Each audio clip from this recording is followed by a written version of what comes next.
Yep. Two, what's up? What's going on? Honcho J, you're the first one in here.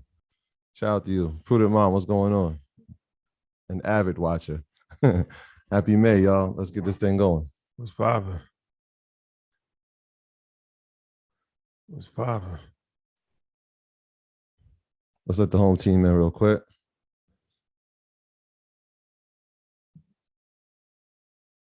Recording is not in progress for those not in the know.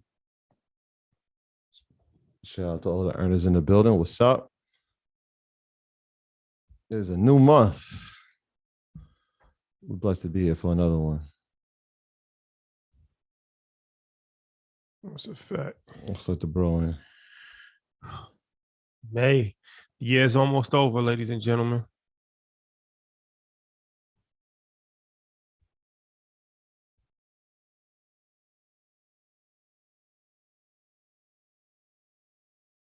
That is a fact. So There you go. Speaking of the year almost being over, I won't say nothing, but man. No, that's just a fair warning. That's just a fair warning. It's called the biggest ever. For a reason. Listen, Red Panda earners, you know, if it was just me, I'll tell you. This is going to be big. This is going to be big. Oh, my God. God is good. How you guys feeling? Good, man. How you? I'm great. Happy to be here. Happy Monday to everybody. I'm good, man. I'm really good. Meditated, played ball with Xander this weekend. So, yeah? Thor, and in a good see. He's like in the hoop crazy right now. So, I'm trying to like embrace and, and then have fun with him. I was outside, man. We back on road, man. Got the bike out this weekend. I saw you. Yeah, quick 20. Wow. Okay. Quick 20. Get back into it, man. They open up the Parkway. My goal, this is a goal of mine. I'm gonna try to ride from where we at in Westchester to the West Side. I'm gonna make it to New York City. Yeah. Oh, wow. I'm making that as a goal. I'm pretty sure I can accomplish it. I'm pretty sure you can do it. Yeah, You're setting the bar high. Yeah, it's just fun, man. Like when you get out there, it reminds you of being a kid again. You know what I'm saying? And it's a great exercise. So yeah, looking forward to it. When I come out there, we could do a little bike tour. Shout out to Oscar. We go to Newark or something. I don't know if we can make the East Orange, but we can ride around a little bit. Yeah, for Spanish sure. Harlem real quick. Pick up my coquito for the winter. Shawty, what you got on? Velvet? No. You looking smooth. Vintage. This is the vintage EYL. Hey, what's up? Tracksuit. Yeah, man. Now, a little vintage merch never hurt anyone. So yeah, welcome guys. We got a jam-packed show today. A lot of information, a lot going on. Shout out to I run into so many people randomly all the time, man. My son had like 8 games this weekend. The referee, his name was Tony. Shout out to Tony.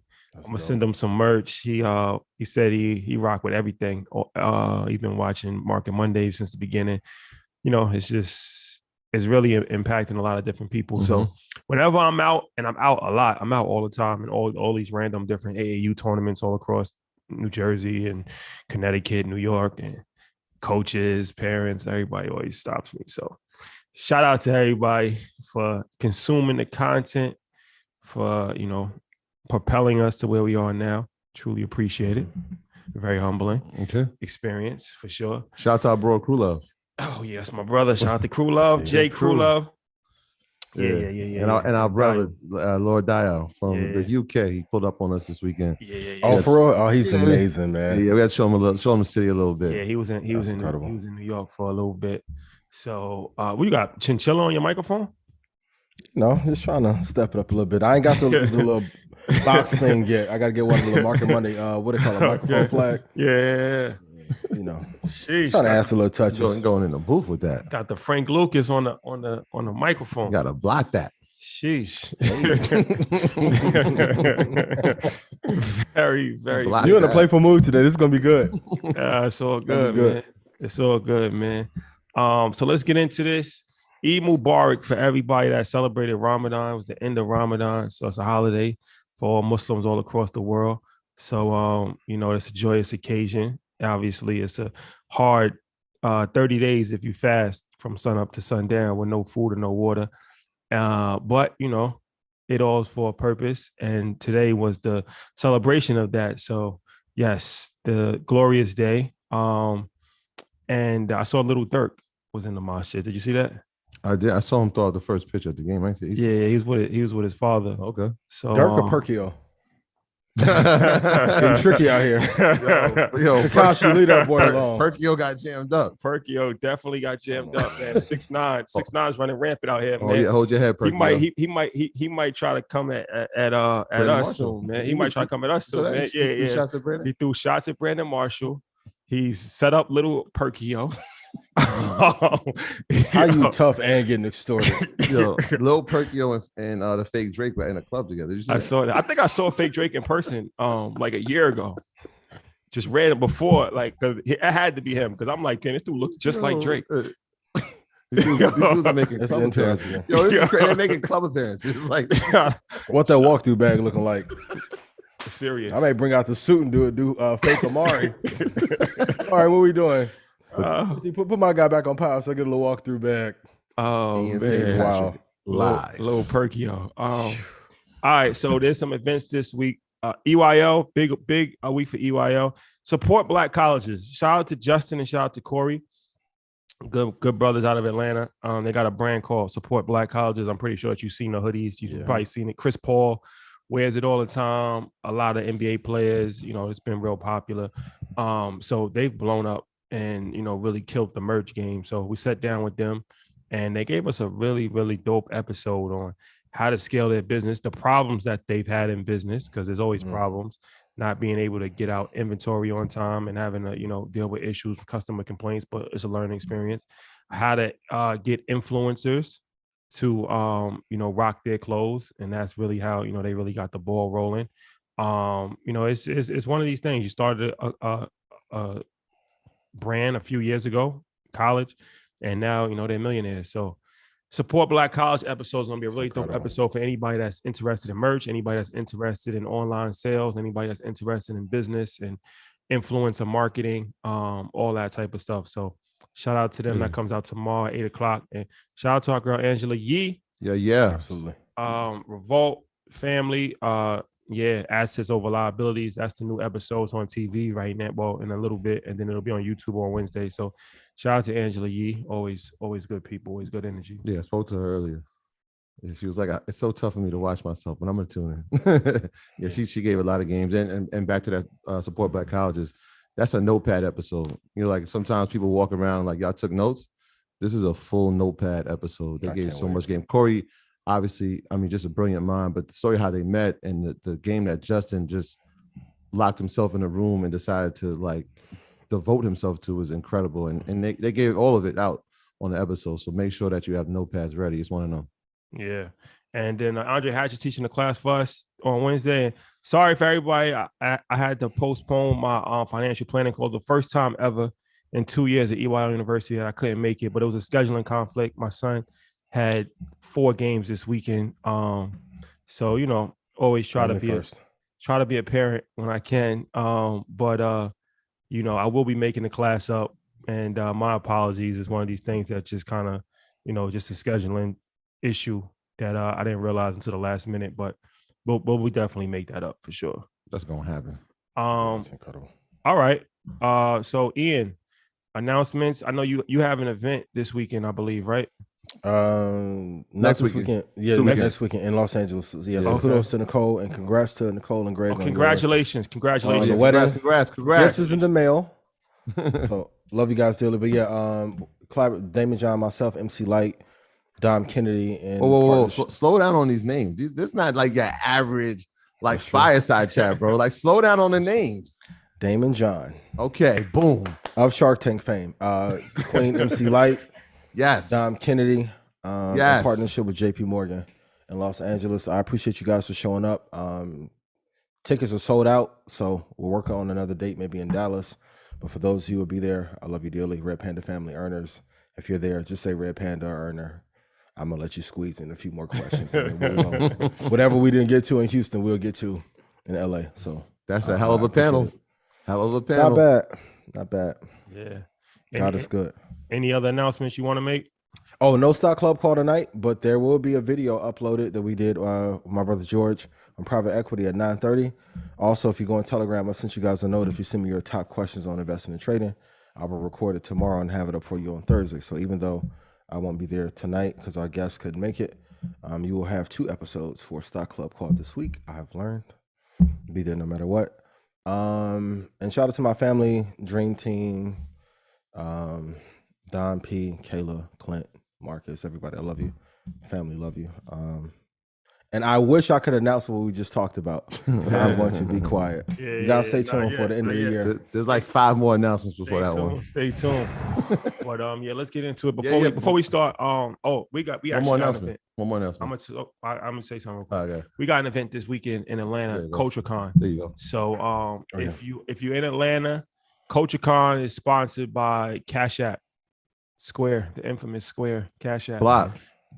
Shout out Hello, to Cash Jack. App. Yeah, we're gonna be doing a panel at CultureCon. So check us out if you are interested. Just go to their website. You can just get a ticket, and we definitely will be there. Shout out to the A. And let me just say this: I'm not really gonna go full into it, but we're getting closer. So I just want to just save the date. InvestFest will be happening this year, weekend of August 5th, 6th, and 7th. Save the date. InvestFest. It's gonna happen. It's gonna be a lot bigger, a lot bigger than last year. So get your tickets, vendors, get your booths. I need 4 tables. Hey, listen up. I'm paying for them. But listen, that line last year, I may need 4. Listen, the vendors email went out this weekend, and I'm talking about nearly sold out. People calling like, I need 2. Go crazy. Look, if you're a vendor and you were at InvestFest last year, you already know the situation. Every item that every vendor had was gone, right? There was nothing left. But on top of that, you got to network with other businesses and other people to create new opportunities. And so we going bigger. It's either go big or go bigger. And so we chose to go bigger this time. 22 gonna be crazy, y'all. Don't play yourself. It's gonna be. Don't play yourself. It's a couple things.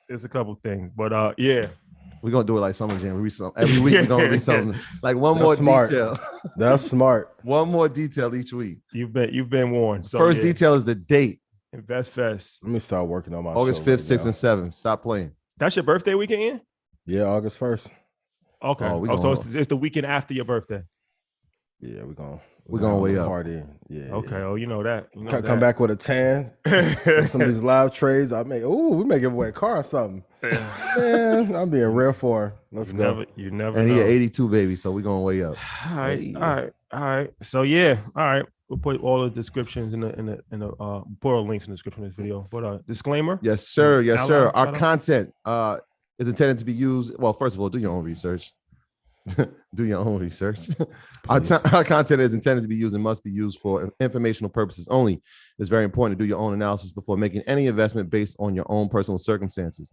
You should take independent financial advice from a professional in connection with or independently research and verify any information that you find on our show and wish to rely upon, whether for the purpose of making an investment decision or otherwise. This is a message brought to you by the good brothers at Earn Your Leisure and the good brother Ian Dunlap, the master investor himself. Yeah, there goes the wave. We got working on the wave. I'm slowly transforming back to suit Ian. Yeah, glasses first, maybe a little shirt. You know what I mean? The blazer coming next. Yo, Red Panda Family Earners, we want to let y'all know about a great choice if you're looking to bank or invest. Ally, our good folks. They're the leading digital financial service company with passionate customer service, innovative financial solutions, and are relentlessly focused on doing it right for both customers and our communities. Get with Ally so you can save, invest, and spend on things that matter most to you. For everything we need, we're all better off on the Ally. And shout out to their commercials. Have you been seeing their commercials? Yeah, I watched the playoffs. Like every like break, there's an Ally commercial, and they dope too. So shout out to them. Shout out to Ally. And if anybody asking, InvestFest will be back in Atlanta. ATL, shawty. Yeah, I know we love Atlanta. That's home. That's home. All right, let's get into this. Okay, so quantitative destruction. What is that? We talked about quantitative easing. Several times on the show, so I'm assuming everybody knows what quantitative easing is. But what is quantitative destruction, and what should investors be doing in this market? Quantitative destruction is the easing of capital to prevent from us to go into a hyperinflation or a stagflation situation. So basically, the Fed has to create a recession to slow things from continuously growing at the rate that they are now. I was reading an article. Rent in Idaho has gone up 30% this year. Idaho. Kanye's not there. Kardashians clearly aren't there. Shout out to Kanye. Yeah, shout out to Kanye. But the rent and the price of everything has gone up so much. This is the only weapon that they have to slow down inflation. And some people are asking, are we going to have a soft landing? Anytime that you have to try and cause a crash, the landing is never soft, especially for Black people. So quantitative destruction is the opposite of quantitative easing, where they were continuously pumping money into the market. Now they have to slow up the money that is going out into the market to bring things back down to a normal level. So in this market, I told Stock Club members this earlier, but this is the time when the real investors come out. We've talked about it endlessly. Troy said it a bunch of times. Patience pays. Please write this down. At least half the market is going to come down 30%. The worst companies are going to die 50 to 73% off from the all-time highs from November. So in October, when I was telling you guys, hey, a crash is coming, enjoy, that was for two reasons. For traders, if you've been shorting these last couple months, bonds, equities, you've been killing. But for those of you who missed out on 2020, even part of 2021, lo and behold, we're at 2019 levels. And this is why I say, even when people are making a ton of money and rubbing it in your face and acting like Black youngster and be like, I got gains in 2020 and you didn't. The same spots that a lot of your friends were able to get in 2021, you now can get in. Please put in chat, patience always pays. Clap it up for Troy. Like, this is the name of the game. And if I can be just incredibly honest, those who are not willing to wait are going to get destroyed by most people who will. And it's like, let's say if we're playing like 21 and 31, right? Most people, if there's 80 people on the court, are going to knock themselves out buying at bad prices. Just mark off from the high 50%. Most companies that you heard about, Lucid, and I'm not picking on them, but Lucid, Rivian, Peloton, we're seeing Netflix fall apart. Probably half of the S&P 500 or NASDAQ is going to be chopped in half. You're going to get a chance to be able to buy in at 50% off. And you're going to be incredibly happy that you were patient in doing so.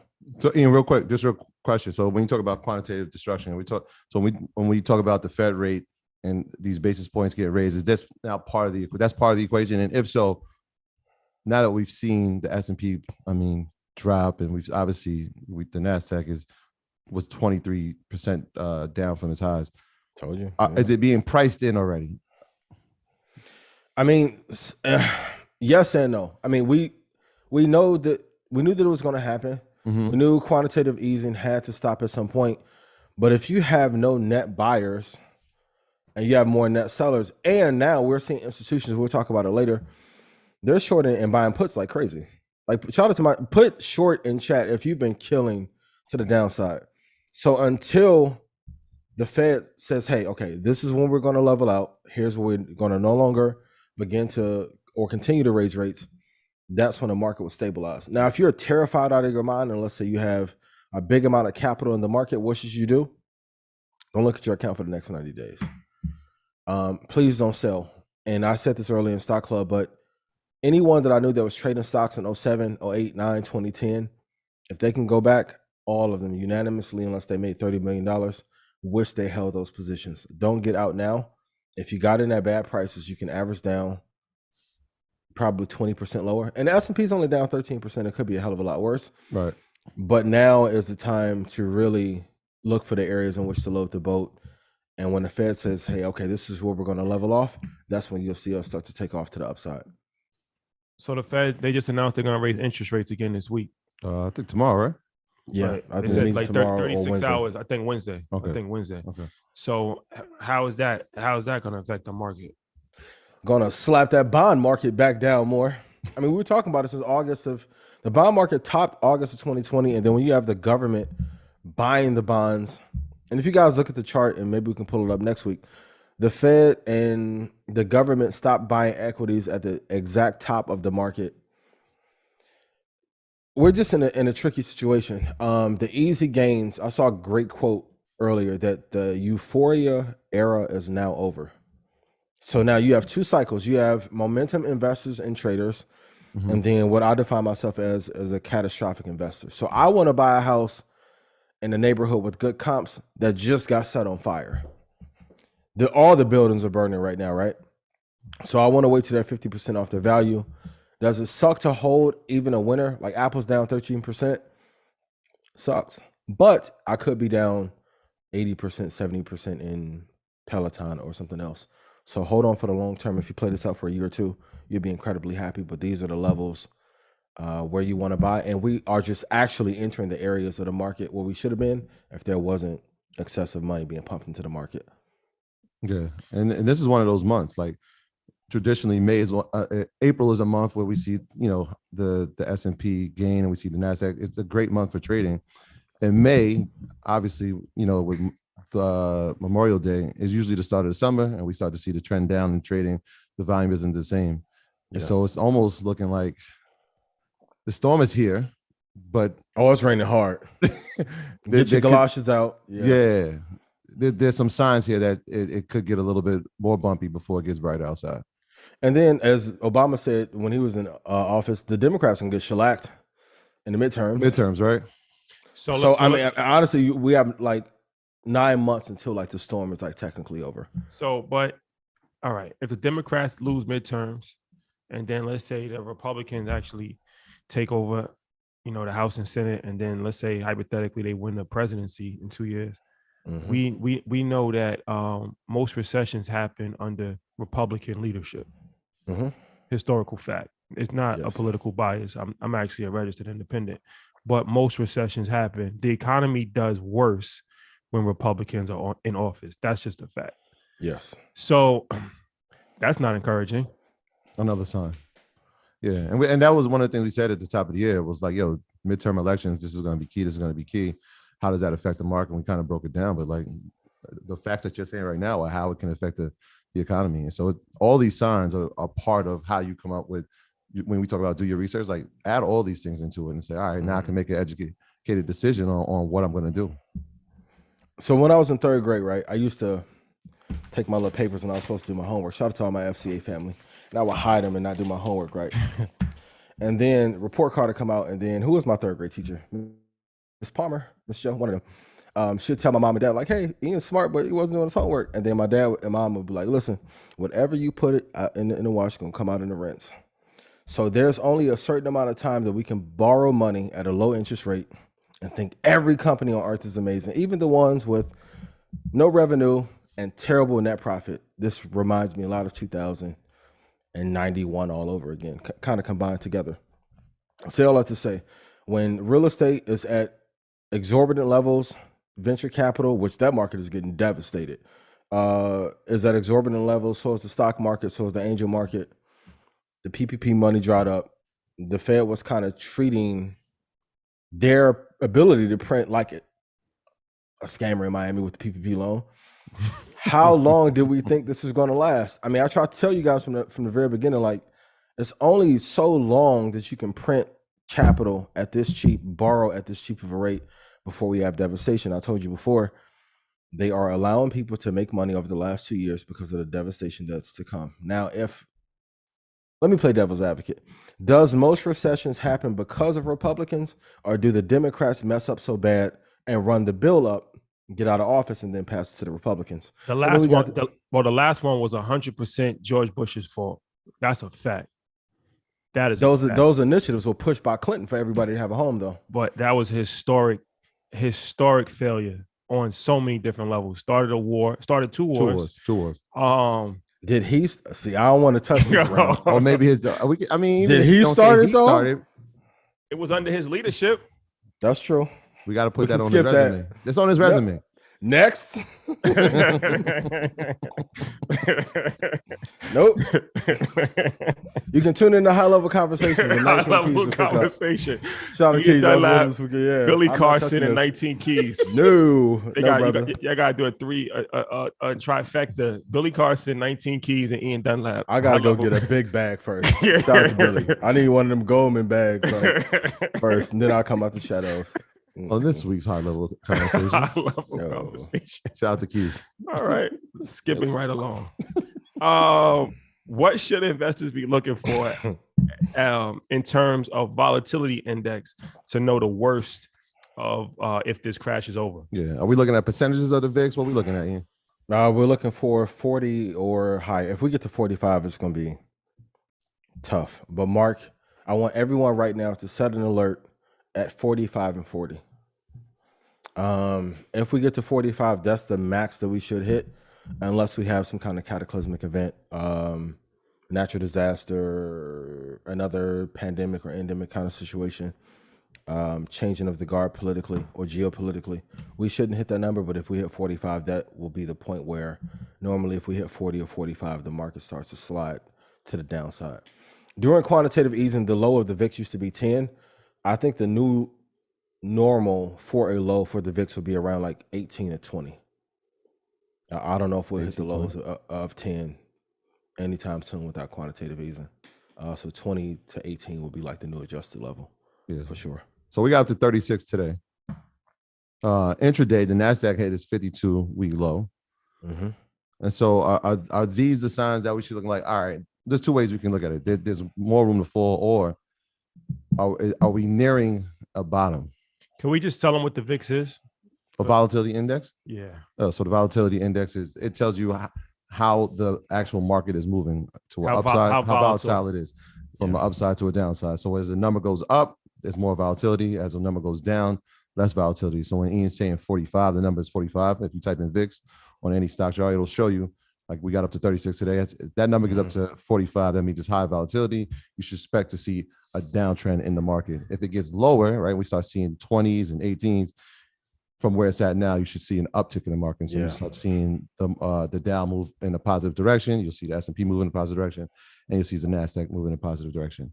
Yeah, 40 on the VIX is like a heat check, is like a warning that the, one engine may be out on the proverbial plane. 45 is like both engines are out and we're have to land in water.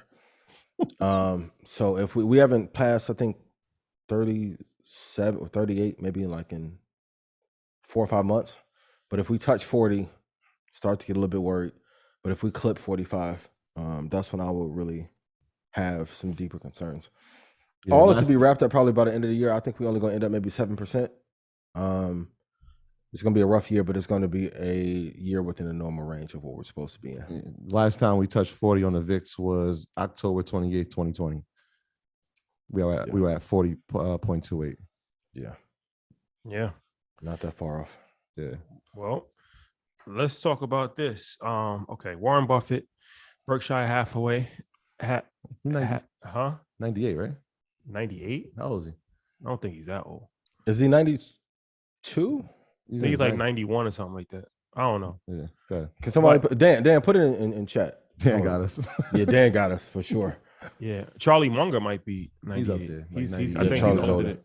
But they had their annual shareholder meeting, and a lot of different things happened.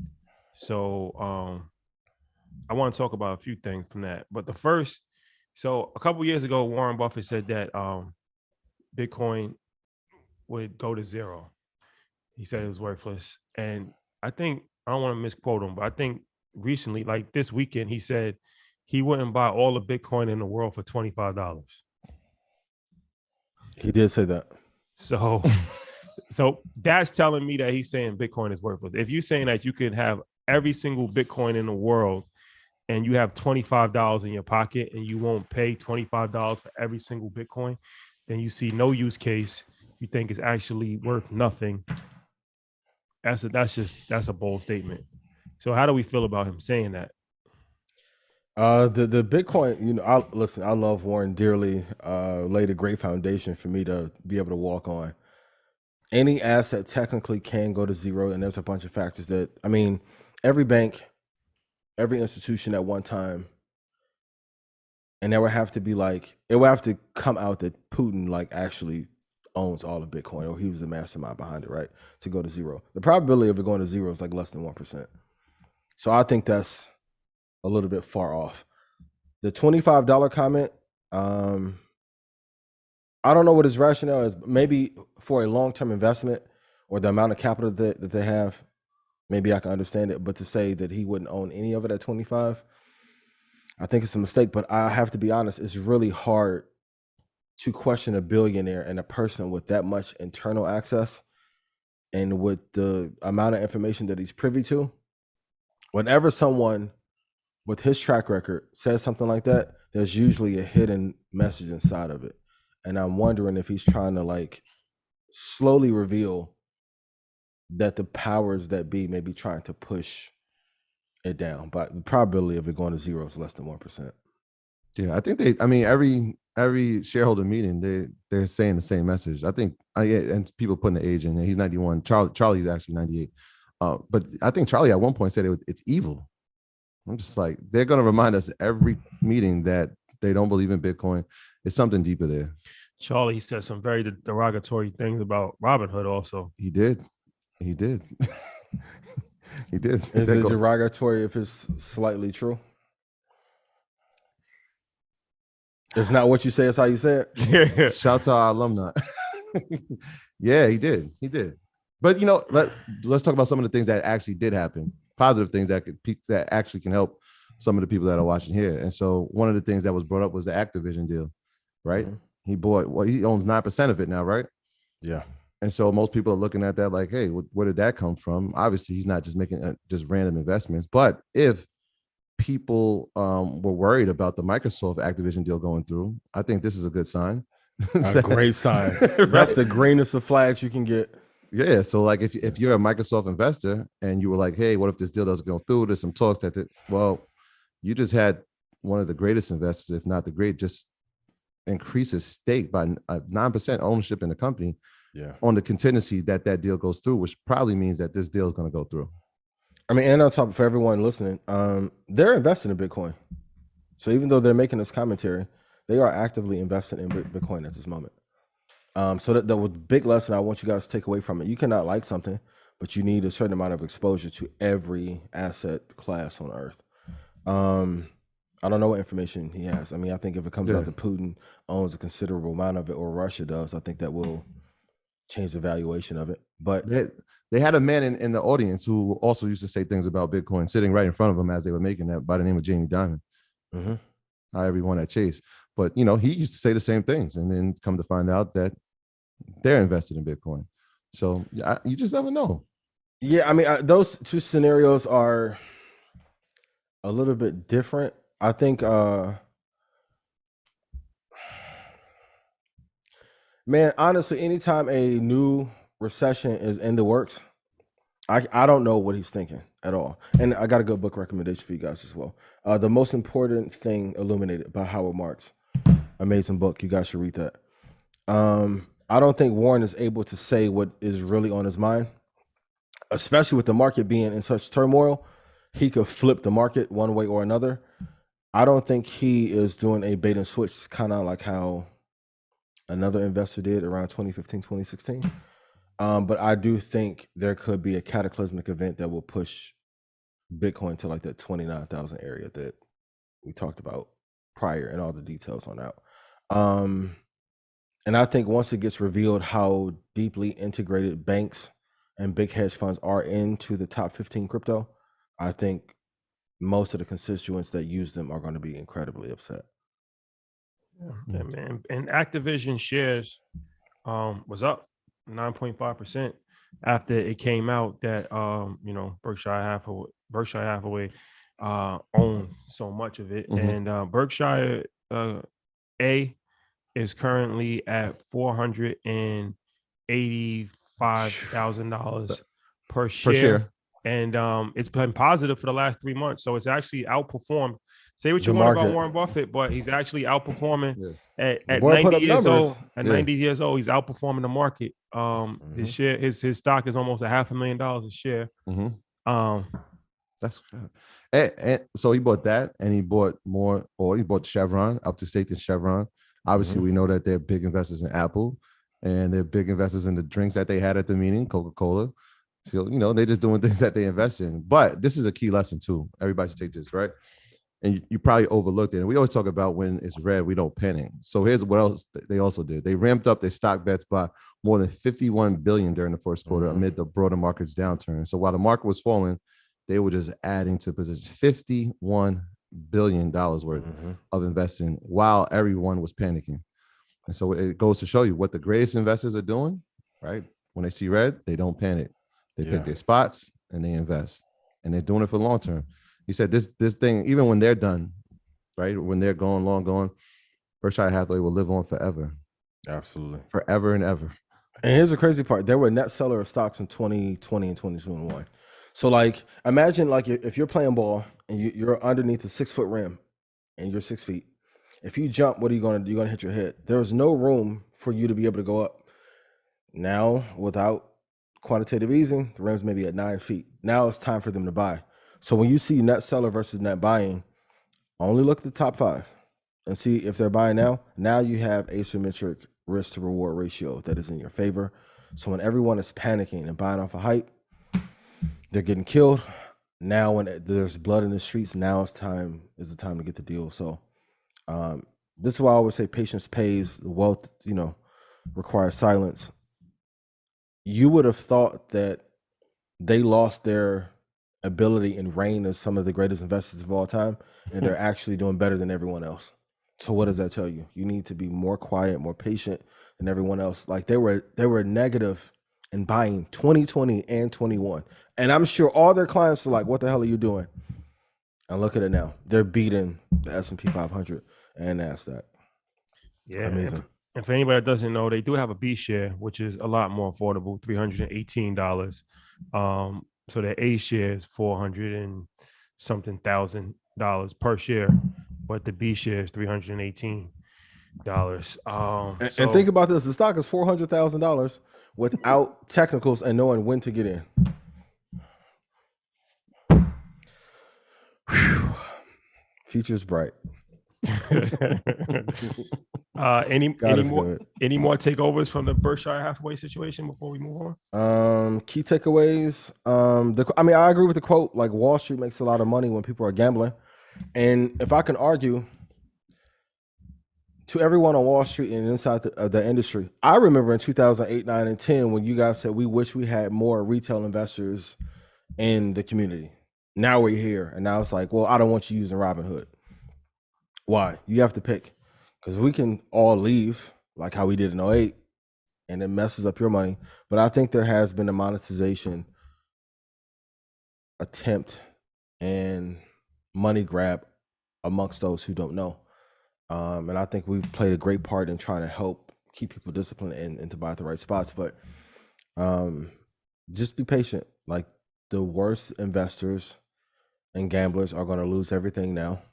And then the ones that are patient, like you guys here watching tonight, are going to make a killing. In 2 or 3 years, you're going to look back and be like, I remember when everybody was panicking and Ian Rashad said it was going to be fine. And now I'm up and now I'm about to send my kids to college and don't have to worry about. I love those stories. Just be patient and wait. Patience in any business is what pays the most. The market pays those who are patient. Absolutely. And if I get this last point, the last time we've been in a scenario when stocks are down this much, 1932, the market ended up 13.1% for the year. 1939 ended up 14%. 1941 ended up 8.2, was down 8.2%. 1942 was up 29% for the year. 1970 was up 11.3, and we all know 2020 ended up positive. Hold for the long term. Kudos to my brother Frederick. He told us on Stock Club Call maybe 3 weeks ago, the only advantage that we have as retail investors is to be able to hold longer than hedge funds. Please put hold longer than hedge funds in chat. And lo and behold, what are the only ones that are safe? Apple. Well, he put 600 million more into Apple. What does that tell you? Safety has arrived. Apple is outperforming the bond market as a hedge. What else do you need to know? Apple, Microsoft, VO, Google. It's all over but the shouting. Leave everything else alone. So let's talk about Amazon. Let's do it. Amazon. 52-week high was $3,700. It announced that it was going to do a stock split and proceeded to fall off a cliff ever since. It's currently at 24, a little 24.79 right now in the after hours. Okay. Went down 25%, shed 25% in value last week. On the earnings, yeah. Bad earnings. The Union actually, I don't know if you saw that, but they lost, and in Staten Island. That's a whole thing. They try and say that Amazon put pressure on the employees because the first center in Staten Island passed the Union, yeah, and that was like a big thing. And then the second one in Staten Island, they just voted against the Union. So they've got all kinds of issues, supply chain issues. They got union issues. They got a bunch of different issues. Yeah. You liked Amazon. I still like Amazon. That's my baby. I still like Amazon. So like that Rivian, it was an issue too, right? They had 20% stake in the company. Rivian's profits the stock got cut in half, right? They're down 50%. Yeah, like remember when Diddy had the ban? This is a version of that. Yeah, so if their margins drop, then your margin's going to drop. But I still believe in Amazon. Even with that being said, right? Obviously, their future guidance, we got to look at it peel back for a little bit. If we look at it from a 1 year span, right, it looks like there's slow growth. If we look at it a 2 year span, the picture looks a little bit different, right? And so here's the positive things why I still like Amazon. AWS, which is still the number one cloud service, right? They posted 30% growth for the first quarter. Now that's down, right? So the last 3 quarters, I think was 28%, 40%. They posted 37% growth. That's positive looking forward. They had to pay a lot of money over the past 2 quarters, right?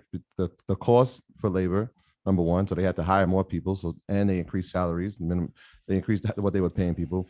But in order to expand and to have infrastructure, the labor cost to do it costs more. That hopefully will subside over the next 2 quarters. We shouldn't even say hopefully, most likely will. In the second half of the year, they have Amazon Prime Day, which is big. It's their biggest day of the year for selling. So that's another positive.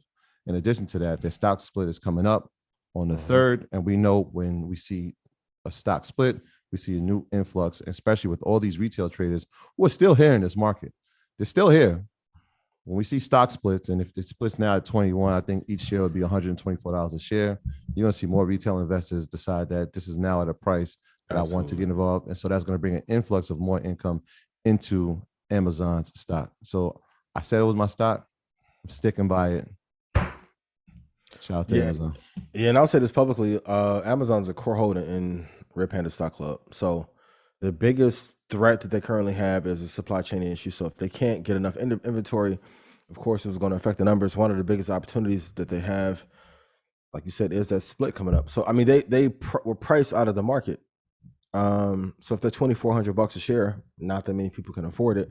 If it comes down to 120, it's going to knock some other fan favorites right out of the way. And let's be honest, most of you are still ordering stuff through Amazon Prime like crazy. So amazing business. Even with Bezos not running it, great company, probably has at least another 14.3 years to be dominant. Yeah. Hold on to it. So and we spoke about this in Houston, the economic moat, right? They have a huge moat over the competition. Even if there is competition, they have the type of capital to weigh them out. Either they can acquire them or they can cut their prices to a point where the competition can't compete with them. And they'll automatically, in long term, go out of business. They always play long-term game. So is this an opportunity to buy or no? If it cracks underneath 25 or right at, I mean, I can't get a price to get stock club, but yes. But definitely after the split, great investment. Great investment, please. Because honestly, if you have to go out and shop, will you get the items faster? I don't care where you like to buy from. They have a control. Like if there was a place called The Store, they would be it. Mm-hmm. So until you have a better experience, faster shipping, more members, they are. Please write this down. As long as you invest in the top 2 companies in the space, you are fine. We do not have to make this complicated. Follow what the 5 richest people are doing. Top 5 governments, top 5 countries, invest in the top 2, wrap it up. That's it. A lot of them, let's be honest, a lot of the mistakes, if anyone has made them from watching the show, has been deviating from the plan and trying to find a winner that's 24th through 80. There's only one Giannis. There's only one Kyrie. Shout out to my guy. Shout out to Kevin Durant. Listen, there's all-stars, superstars, and then you have bench players. Leave the bench players alone. If you trade them, great. Long-term, you only have to pick the superstars in the game and you'll be good. Super megastars. True indeed. That's a megastar. Amazon's a megastar. Oh, yeah. There you have it. 6,600 people want to check in. Hit the like button and share. Greatly appreciate it. If we get to 8,000, we may make it rain. Hey. Hit the like button and share. Okay. So this is the worst start of the year for stocks since 1970. The worst start for bonds since 1990. And it's also a 40-year high of inflation. So what does this tell us about the global economy and the market overall? Traditional investment advice does not work. I've been saying it forever. 80-20 split, 80-20, 80% equities, 20% bonds, 30% bonds, 70% equities. That is the advice that they give when they don't want to tell you the truth. People that are really rich are not running that. Please put this in chat. The secrets of the truly wealthy usually do not get shared. I have not met one wealthy person that has 70% equities and 30% bonds in their portfolio. I knew somebody who worked at one of the biggest bond firms in the country who did not have bonds in his portfolio. There's advice that they give you for public consumption, and then there's the real strategies that they actually use. The key lesson I want everyone to take away from this is you have to find your own formula. For me, long-term investing was 2 tech, 2 index, plus trading to be able to get gains. And you know how I know everyone believes in that? Because when Kathy came out and she was like, yo, 19,000% return, everyone was like, yep, we deserve that. The whole thing around Bitcoin is that it will outperform, which it has, every other asset class. You have to find a formula that is going to get you gains in an up market or down market. But traditional investing advice does not work. That's my key takeaway. Yeah.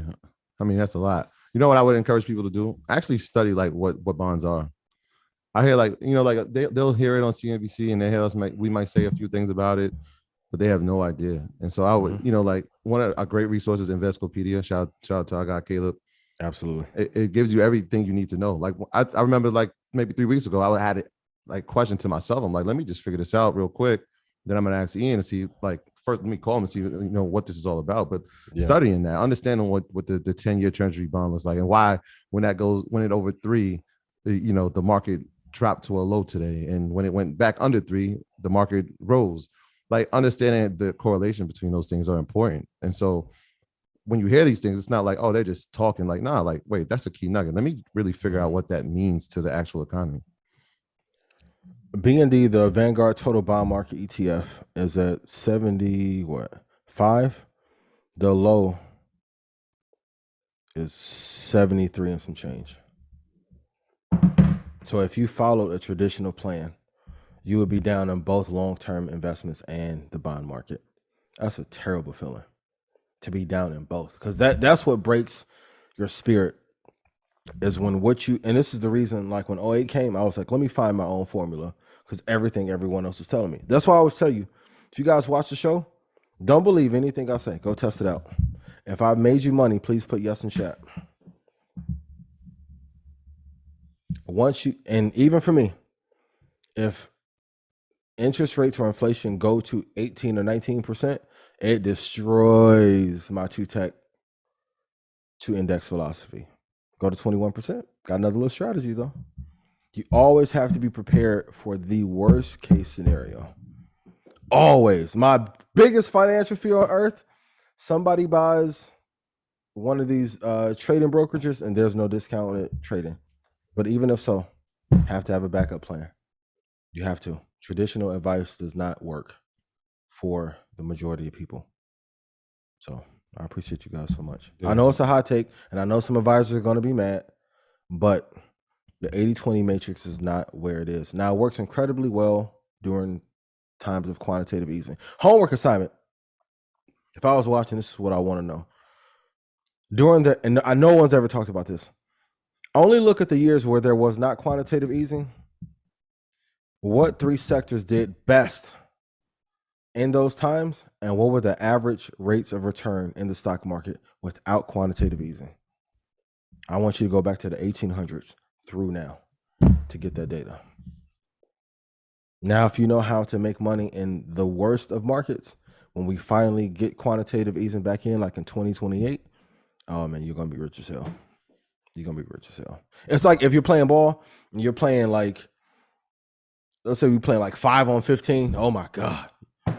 Tough. When we finally get to 5-on-5 fair matchup, easy win.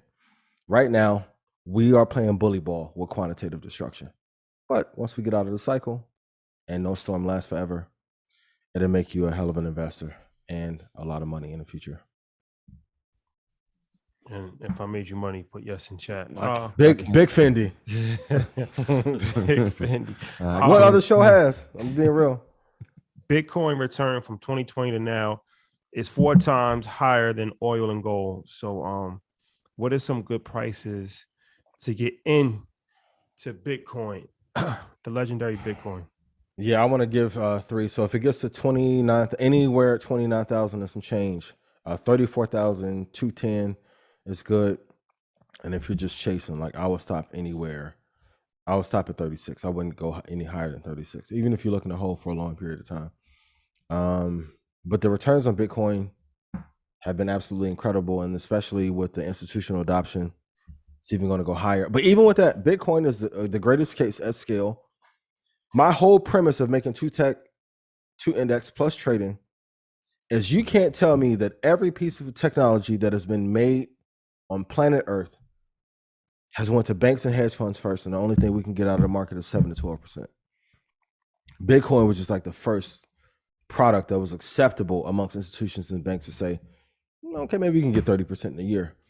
But it's very key, especially for as volatile as Bitcoin is, to wait for these areas. So 29,000, 32,000, some change. And I would definitely stop at 36 maximum. I wouldn't touch any higher than that because you're probably going to draw down minimum 20% if you go 40 or higher. But hold this for the long term. I know most people are saying have 1% exposure, but if you look, and if we get to a point where we have 25% of the banks globally accept and adopt Bitcoin as the core product to get more gains, to offset inflation, you should probably bump your exposure up to 5%. If it dips underneath 20%, you should stay in that 1% range. If it goes to 50% adoption, you should probably put 15% of your available net worth into that asset class, because the more banks we have and more institutions behind it, the more safe it would be deemed to be. There you have it. Warren Buffett, he buys 600. We talked about him purchasing $600 million worth of Apple stock. So is it a safe investment going forward? I would assume yes. Okay. So what are 3 other safe havens to invest in outside of Apple? I'm gonna give one that you gave on episode 70 that people keep sleeping on. Franklin Dynatech. I want you guys to go look at the drawdown of that. Episode 70 was a classic. Like it felt like what was like Nas' most slept on album. I feel like it don't matter. It was written. It was written. Yeah, episode 70 it was written. That Google, of course, Microsoft. I think one index that people are not looking at is the FTSE enough. Even though Europe's recession would be a lot more aggressive, it's more of a safe haven, if you will, because like it gives a predictable return and doesn't have all the volatility that we have. But it's really now in this era down to the core 4 or 5.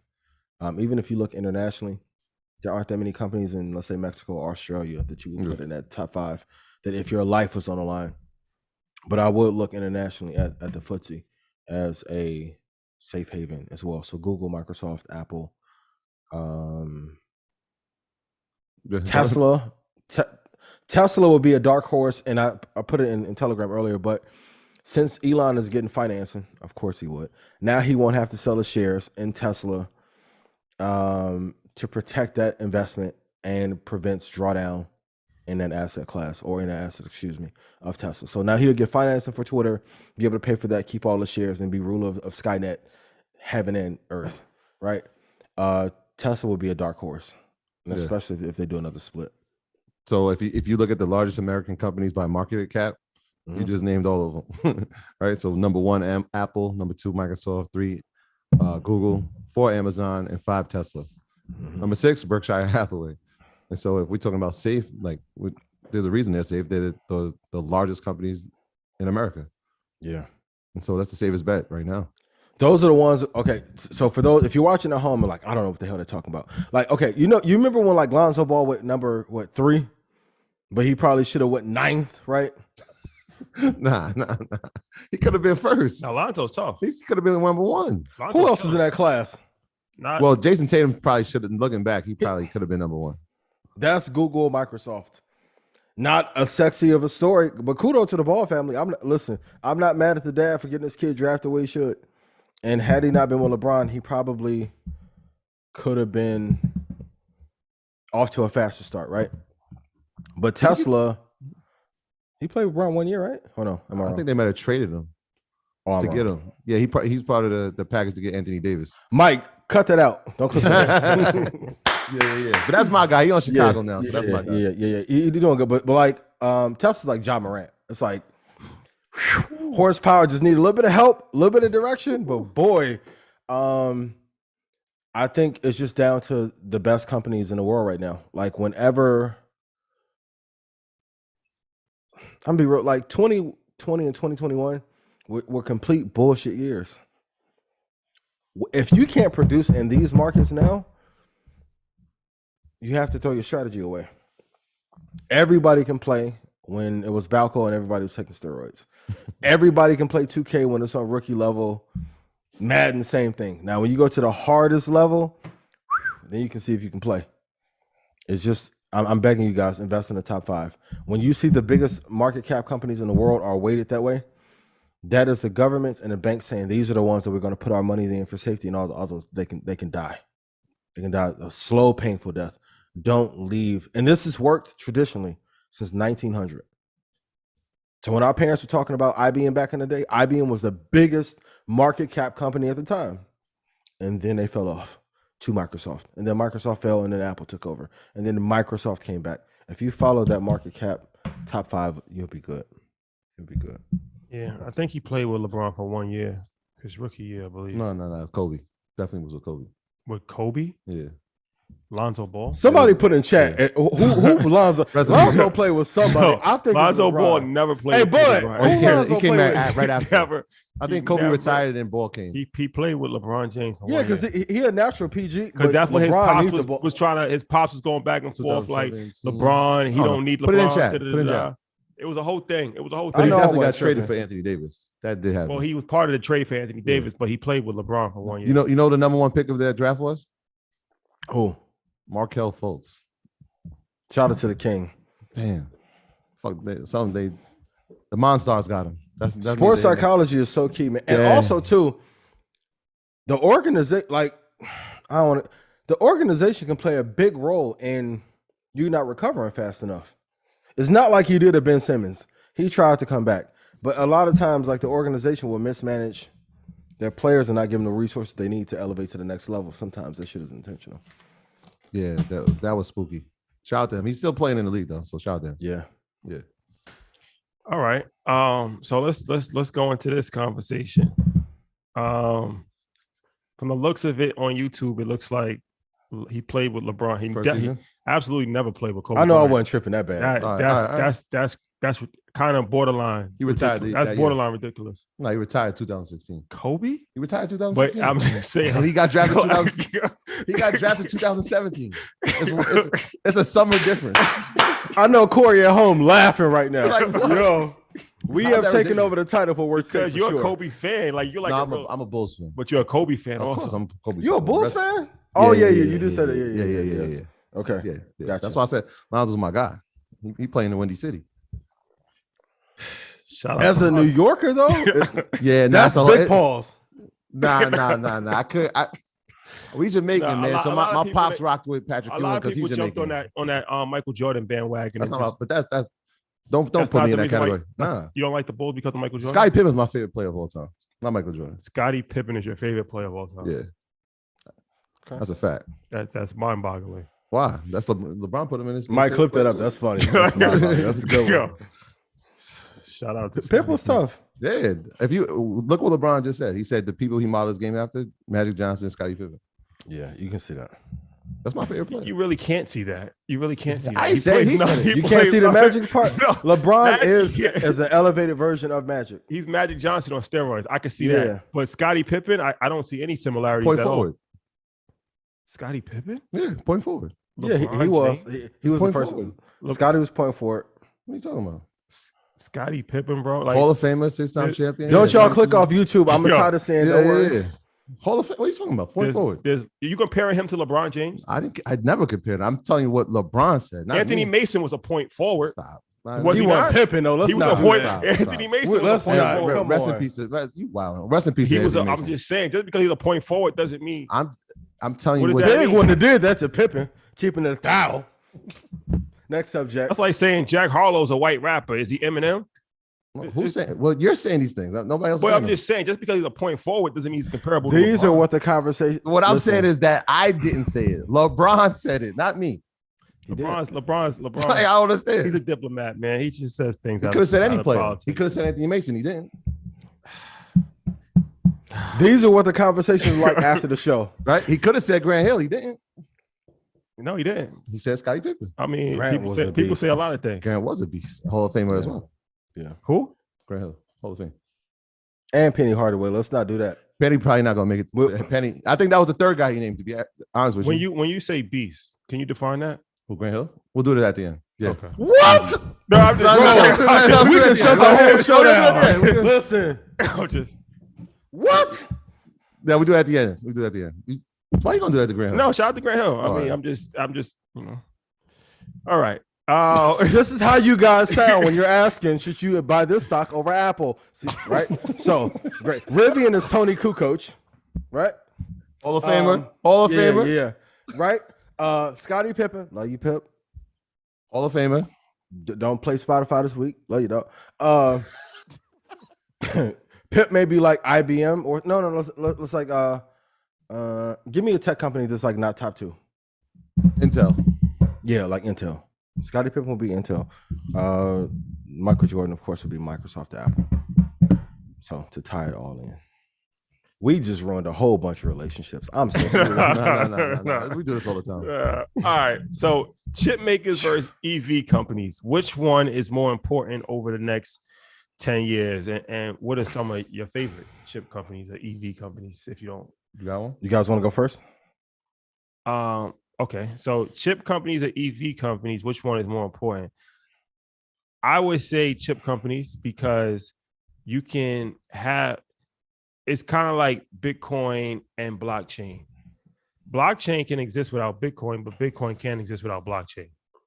So there's no EVs without chip companies, but there's chip companies without EVs.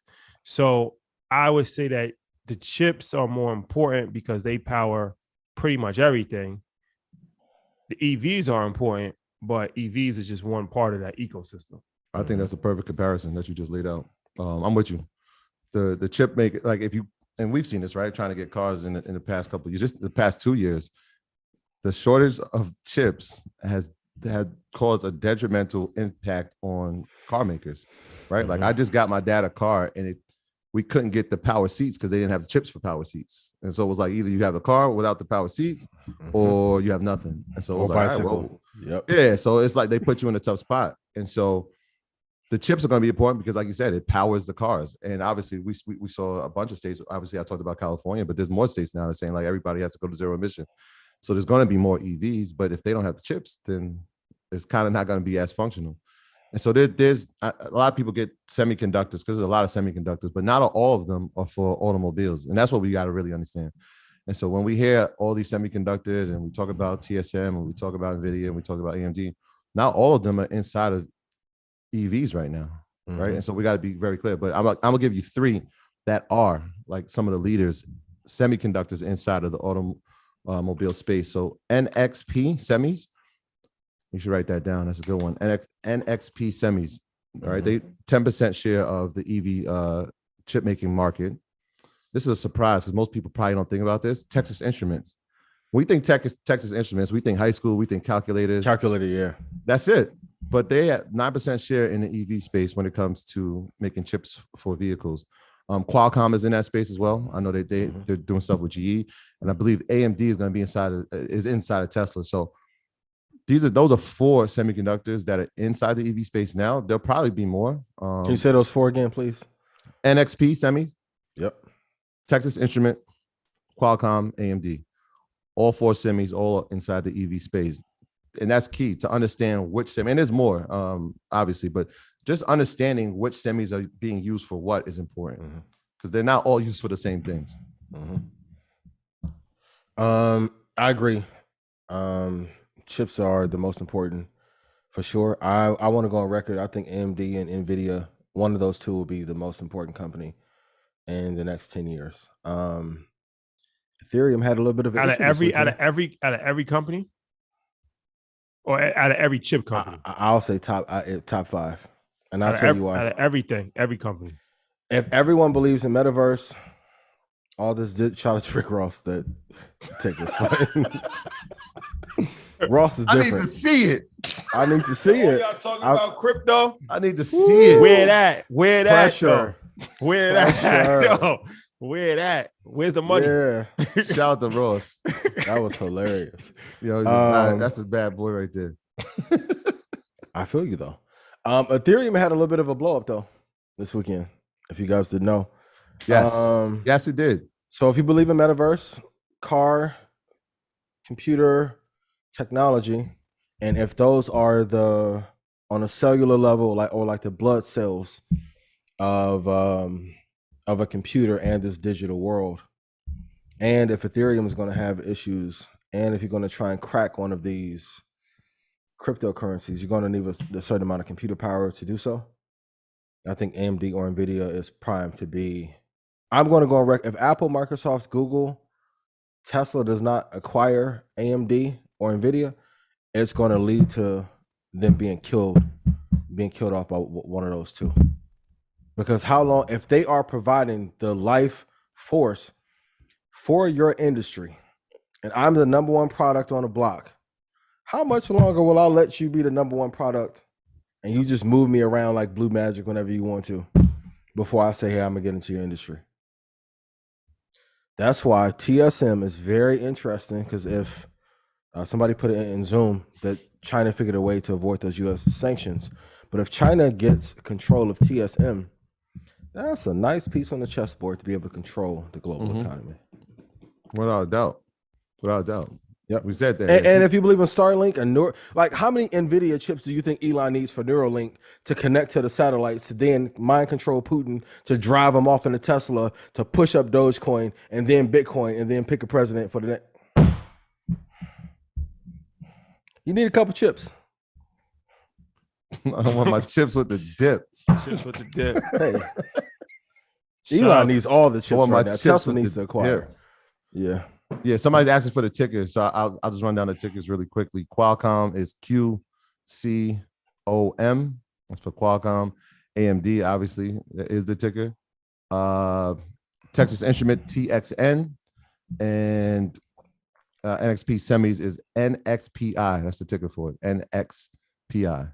This boy said he was going to buy Coca-Cola and put the cocaine back in it, and nobody said nothing. That's a fact. They want to bring the 80s back. He said, I'm going to put the cocaine back in the Coca-Cola, Elon Musk. Boy, y'all let this dude build Skynet right in front of y'all and not say nothing. The juice is loose. That dude's different. Juice is loose. Yo, real quick, it's the 9 o'clock hour, and so we're going to give y'all earnings. I know last week we gave you the earnings and told you, and it was a rocky road. We saw Tuesday the market go down. We saw Facebook report. We went back up, and then obviously Apple and Amazon on Thursday, and we saw that it was also that. We spoke about that earlier. So earnings report brought to you by the good folks at Ally. Earners, Red Panda family want to let you know about a great choice if you're looking to bank or invest. Ally is a leading digital financial service company with passionate customer service, innovative financial solutions, and are relentlessly focused on doing it right for both customers and our communities. Get with Ally so you can save, invest, and spend on the things that matter most to you. For everything we need, we're all better off with an Ally.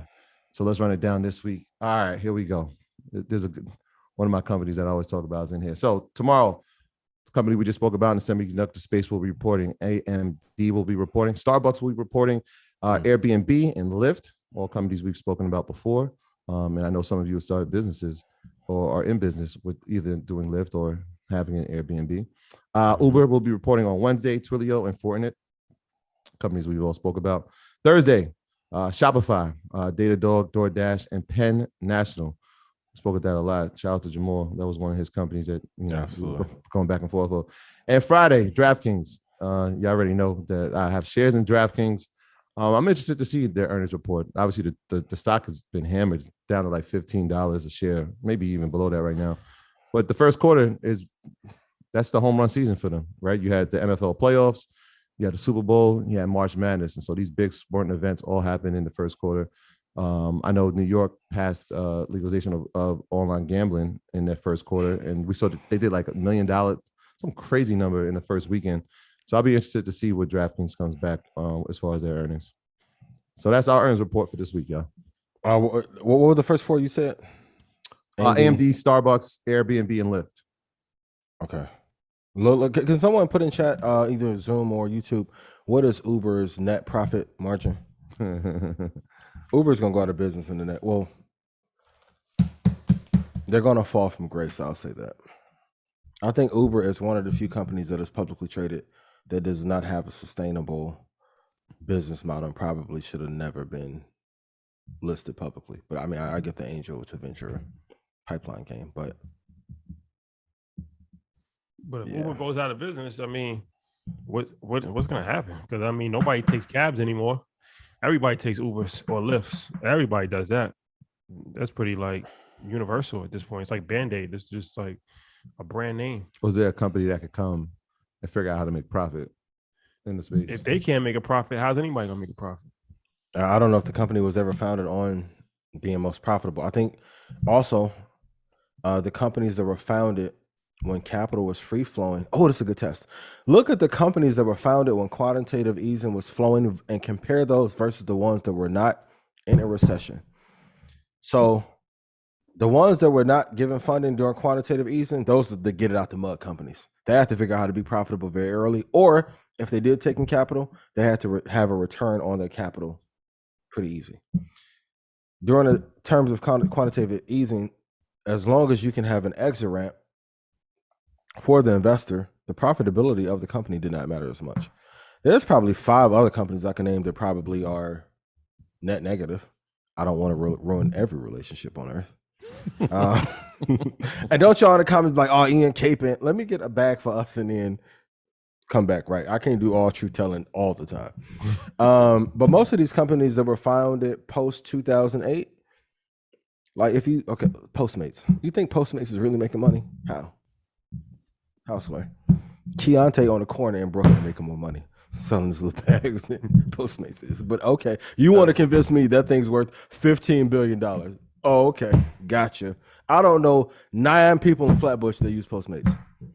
Like some businesses are just go up to the company and ask them, like when you see Amazon truck driver, ask them how many deliveries does he have. That flow is consistent. Postmates not, Grubhub not so much. Uber Eats is moving heavy in the streets, heavy. Dan put okay. Great question. If Uber disappeared tomorrow, would it affect the world? Yes. At all? Yes. Absolutely. You think so? You don't think so? Absolutely. He must not be taking Ubers. If I take a lot, but Uber versus Lyft, it's like, I mean, it's a brand name, but it doesn't have an emotional impact. Where if it died tomorrow, it's going to inconvenience a lot of people. It's going to inconvenience me. It's going to definitely. I use Uber and I use Uber Eats. Me too. So that'll be a tremendous. We really need to learn how to cook. It's going to impact some people, bro. Boy, like, that's a fact. That's a fact. The men like us that can cook, for real. Exactly. Boy, exactly. Nightly dinners. Boy. Uber Eats. Look at them. They too good to cook. Nah. I just burned all my shit up. I boiled water, catch fire. I'm like, damn. Ain't put no oil in there. What happened? My father told me a great lesson. He said, if somebody's great, let them be great. And so my wife is great at cooking. So I don't have to be great. I could be great at something else. Oh, that's a big fact. Yeah. Be great at something else. Ian is now disappeared. Ian has left the building. Somebody pulled the plug on him. That was my Uber Eats. Now this is Pedialyte. Y'all keep asking what am I drinking. Y'all think I'm an alcoholic? If you've been around me in person, you know I'm a hella lightweight. Like, listen, you give me a wine cooler from the 90s and I'll be extra right. No, this is Pedialyte, but I don't want to endorse no other brands no more. Y'all quit playing with me. I'm not like that. Oh man. We go to questions? Yes, let's get some questions. Jazz got a plan. You here? Of course. Hello, guys. How's it going? What's the deal? Hey. How you doing, Queen? I'm good. I guess let me start off with some updates. Yes. We had new student orientation last Thursday. Shout out to the new earners. A lot of them came in wanting to know about crypto, and definitely that was Jatali's influence from her open enrollment last week. Shout out to Jatali. Did you see that, Ian? Did you see that? Yes. Did you get a chance to see that? Whoa. Fire. Amazing. Yeah. She's incredible. She's dope. Whoa. And she's offered to help, and lead more crypto conversations for EWAL University. So I'm really excited for that. Yesterday, we had book club and we went over the book, The Memo, What Women of Color Need to Know to Secure a Seat at the Table by Minda Hart, which is amazing. Shout out to Greg for picking that, and Magda, and also LaToya for joining and leading the conversation. I feel like I could definitely relate to the book, having worked in corporate, and it's crazy the things that Black women face where we think it's just a random situation that happens, but it's crazy. Like, wow, no, that happened to you and you and you. So we had like really beautiful conversations. Like what? Like what's some? Yes. Can you share a couple? I mean, like being the only Black woman in a room of white men. So that happened a lot with some of the things some of the jobs I've had. And you just feel like maybe your voice is not really being heard. And then there's like, it sounds crazy. I don't want to like pinpoint anybody, but I had a situation with an older white woman where I was the new person on the team, and I felt like she was just intimidated by that. Like I was like the Excel girl and everything like that, and the only Black girl. So we had our issues, but by the end it worked out well. I think if you work and you prove yourself, it works. But I think women of color, I think it's just difficult for us sometimes with the different labels and things. I don't know. It's just so many things I felt like I really related to in the book. And she just gives like tips about networking and how to face those things. And it's a good conversation. Shout out to Greg. He's a man, but he picked a really good book for us. Our next book is going to be Trading in the Zone. And we're starting at the 15th. So hopefully Ian will join us for that. I'll be happy to join. For a couple of meetings. I know that's one of your favorites that you mentioned a lot. And then some more personal things. I've been researching quantitative easing just because I wonder if it really works. This is just Janet's like brain and rabbit holes. So some of the things I've been learning about that is that it really does exacerbate income inequalities, inflates assets, harms the dollar, of course. So I just think it's another excuse for the rich to get richer, the poor obviously get poorer. It is the lever for racial wealth gaps to increase for sure. Yeah, so I've been going down that rabbit hole, and to me it just kind of highlights that we really do need to learn how the system works, how US capitalism works. If you are a business owner or you're an investor, it's going to always favor people like that, and the poor are just going to continue to get poorer. So unfortunate, but I think if you know how to play the game, quantitative easing is a great opportunity when it comes along. And then another thing I've been kind of going down, and I don't want to talk too much with my updates, is scalping. I know, Ian, you talk a lot about not doing too many trades, and because of you, I've slowed down on that because it's never really fared well for me when I don't listen to you. But we hear that this is a scalper's market. Shout out to Chris, that's been teaching a lot of classes and teaching techniques and stuff like that. So how do you feel about that? That's something that listen, King Scalper, please let me help you. All my traders, if you ever over scalped and you like, I'm gonna just get 50 trades and stop, and then you got the 51 through 60 and you just blew your shit up, please put Janet, don't over scalp. Okay. Now I'm feeling the itch. I'm feeling it. I'm not gonna lie to you. Listen, you know, like in a movie where like, listen, Janet, we're gonna go to this bank, we're gonna get one more score. That's the one where you go to jail. What I don't now, this is a how about if you know market. your profit targets, you getting in and out? I'm listen, okay. In and out king. I'm telling you. Here's what could happen. Real example. Let's say you're going for a $500 target. Gets to your $500 target. Does not fill. Goes down. You could lock in 100 and walk away with 100. No, I'm gonna just keep my stop there.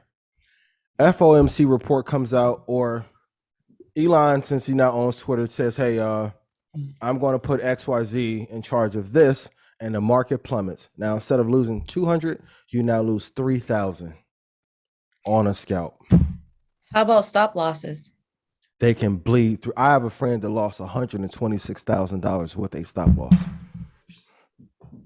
It's only supposed to be 10,000. Oh. So you know, these fear of God in me. So, all right. I'm telling you, the only thing I would tell you, pick the number of scalps you're going to do for the year, and please stop.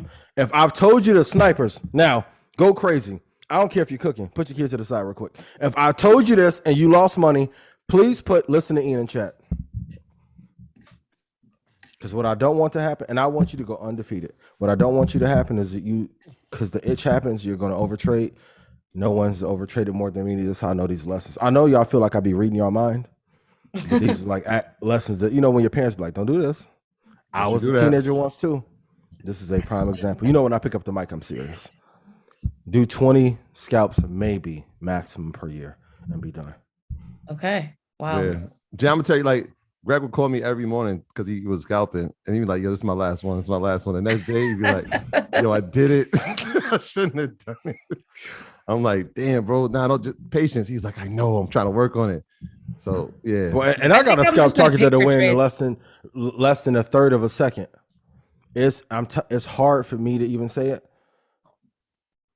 but pre-plan the number of scalps that you're gonna do. If not, you're gonna come on here one Monday and be like, how's it going? You're gonna be like, let's get right to questions. And we all gonna know. Trust me. Not today. Trust me. Okay.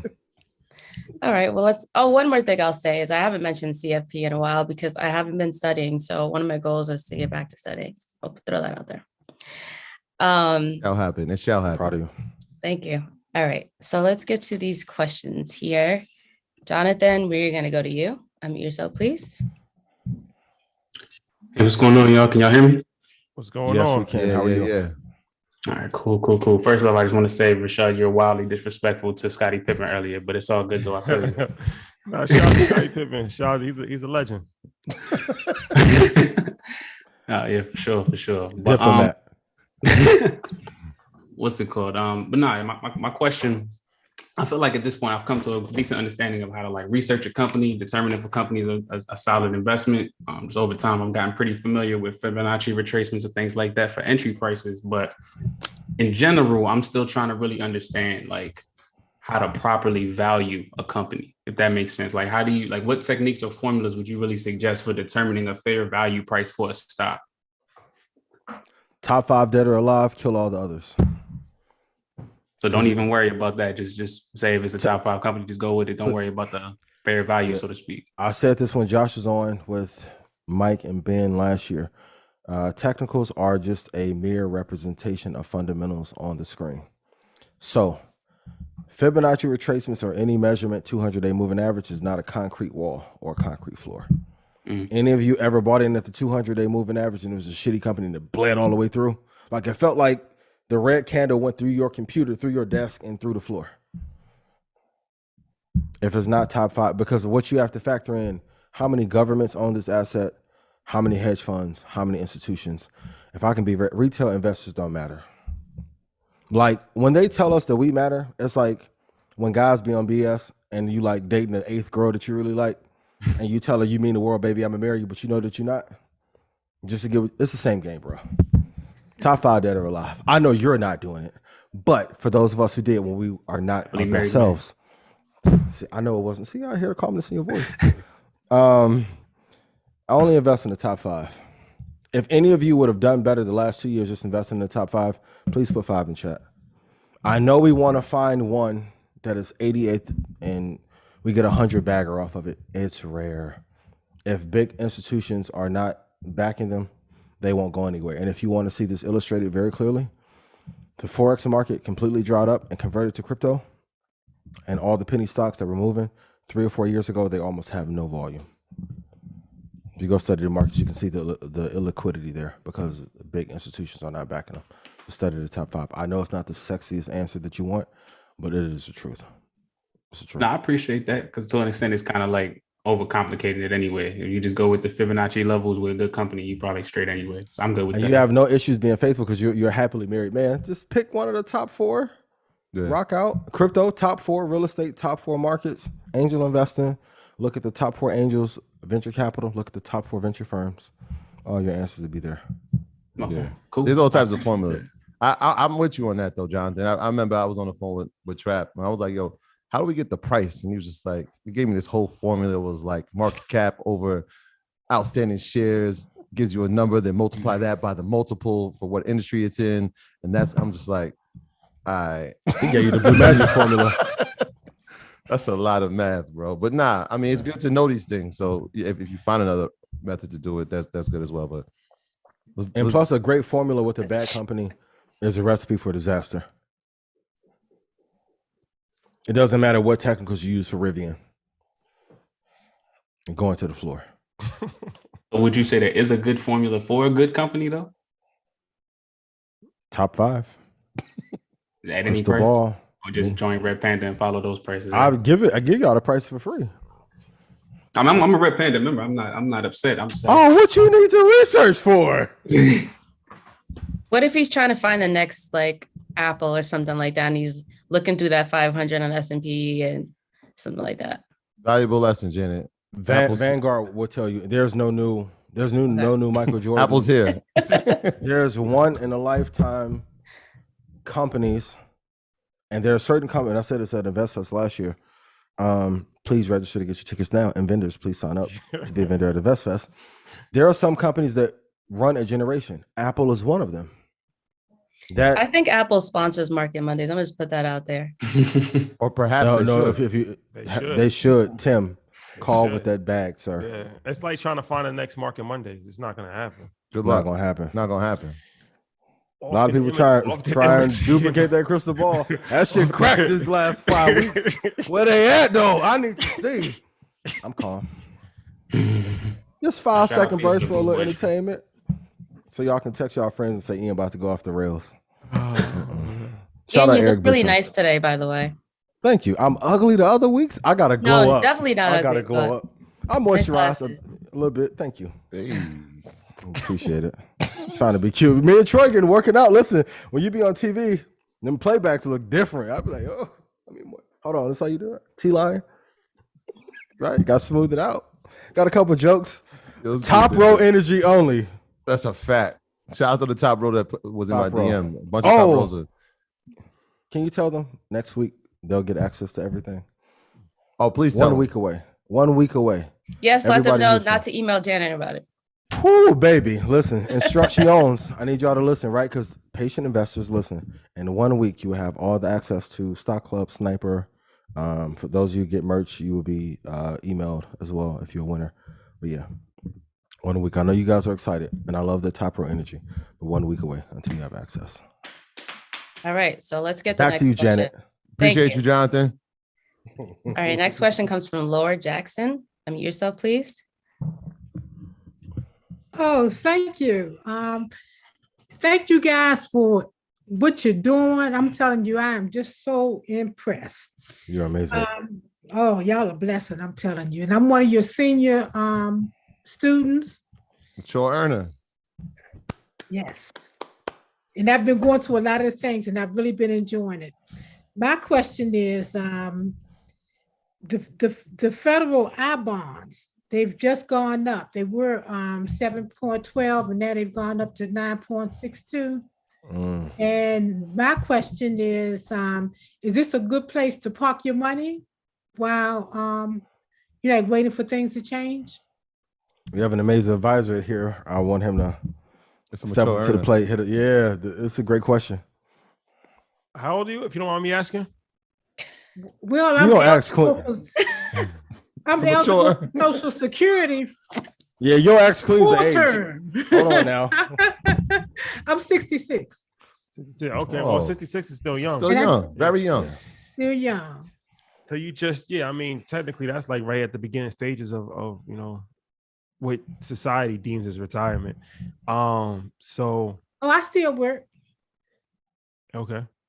So no, I'm not really a big fan of, like, as Ian said earlier, I'm not really a big fan of bonds, or of any type, unless it's like muni bonds, but that's a whole different conversation for a high net worth, extremely high net worth people to get tax-free income. But other than that, I've never really been a fan of bonds so much. But you can have a more diversified like bond. It's you can invest in funds that'll have like a 60-40 split between equities and bonds, and that will give you more protection on the downside. Your upside potential won't be as great, but a balanced fund, they're called balanced funds. And I used to like that a lot when I was an advisor, the balanced fund, especially Fidelity. Fidelity had a good balanced fund. It's like a 50-50 split, I think, between stocks and bonds, but it averaged, like, over the last 20 years, it was averaging like 9% a year. So that's good. And it didn't really draw down too much. So if you are interested in like some level of bond exposure, then I would recommend a balanced fund as opposed to investing in just straight bonds. And most wirehouses and most brokerage accounts have some bond exposure in a balanced fund portfolio. Now, these are the guaranteed federal I bonds, inflation I bonds. Yeah. Are you in them already or no? Yeah, I've been getting them for a while.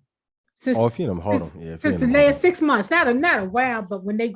I mean, but you got to ask, like, what's your purpose? Is it to grow wealth for long term? Because it's like, if 66, let's say you live another 30 years. So I plan to. The whole point is to beat inflation. And right now we're at record highs as far as inflation. 40-year highs is inflation. So hopefully inflation will come down, but what if it doesn't? So that's why I think you still have to be investing in equities. Like, before, it was like, all right, you don't want to invest in equities when you retire, but now people are living a lot longer. So I don't really, like, most people die when they climb Mount Everest on the way down. That's what they don't tell you. Wait, say it again. Most people that climb Mount Everest die on the way down, not on the way up. The reason being is that everybody has a plan to get to the top of the mountain, but that's only half the battle. Nobody really thinks about, once you make it to the top, how you're going to get down. Getting down the mountain is just as hard as getting up the mountain. That's what they don't tell you. So I look at retirement, like, the day you retire, that's like reaching the top of the mountain.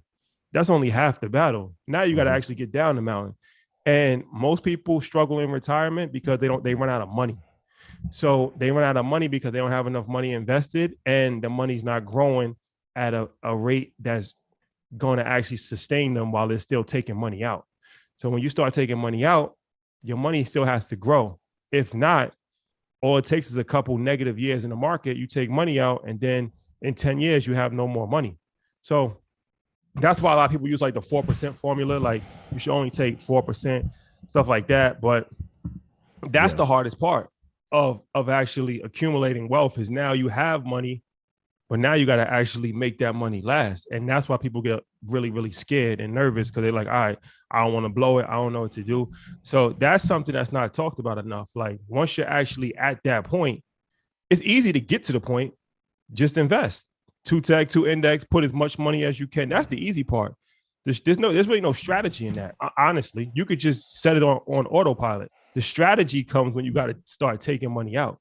That's the hard part. Yeah. Is that the only investment that you're currently in? No, I think I was unclear on my question, because I do invest in stocks as well. Oh, you're okay. What stocks do you have? I have all the ones that you say, and then I have some other ones. I call them like the dirty dozen. Okay. Oh, that's good. Tell me those. The dirty dozen. Let's do it. Let's go down this list of dirty dozen. So I have 12 that I have, and I have my granddaughter She's pretty good at picking stock. She's only 11, and so she has 12, and that's what we're holding on to. Okay, let's run them. The ETFs. We have it's like 7 of those, but most of them with Vanguard. It's the QQQ, like you said, and the other one's a Vanguard. And both of us have Roth IRAs. Okay. And then I'm still working, so I have I do a 457 at work. I contribute that. Are there any individual stocks that you're in currently that you know of? Oh, yes. You care to share a couple? Oh, I mean, I have like Amazon. Hold on one second. I mean, she's actually invested very well. Like everyone, I have like Amazon, Google, and now I bought Amazon when it was like $300. Listen, wrap the show up. No, but the thing that people get on me about is that I don't buy a lot of stocks. You know, like I buy 1, I buy 3, but most of them, like I have like 10. You know, I don't have a lot of stocks. And even when they had the AMC and GameStop, yeah, my granddaughter got that, and she made like $1,300 in one day. She's 11. She's a good picker. Listen, you don't need us. I appreciate you being here. I do need you all. I do need you all because I'm gonna tell you what.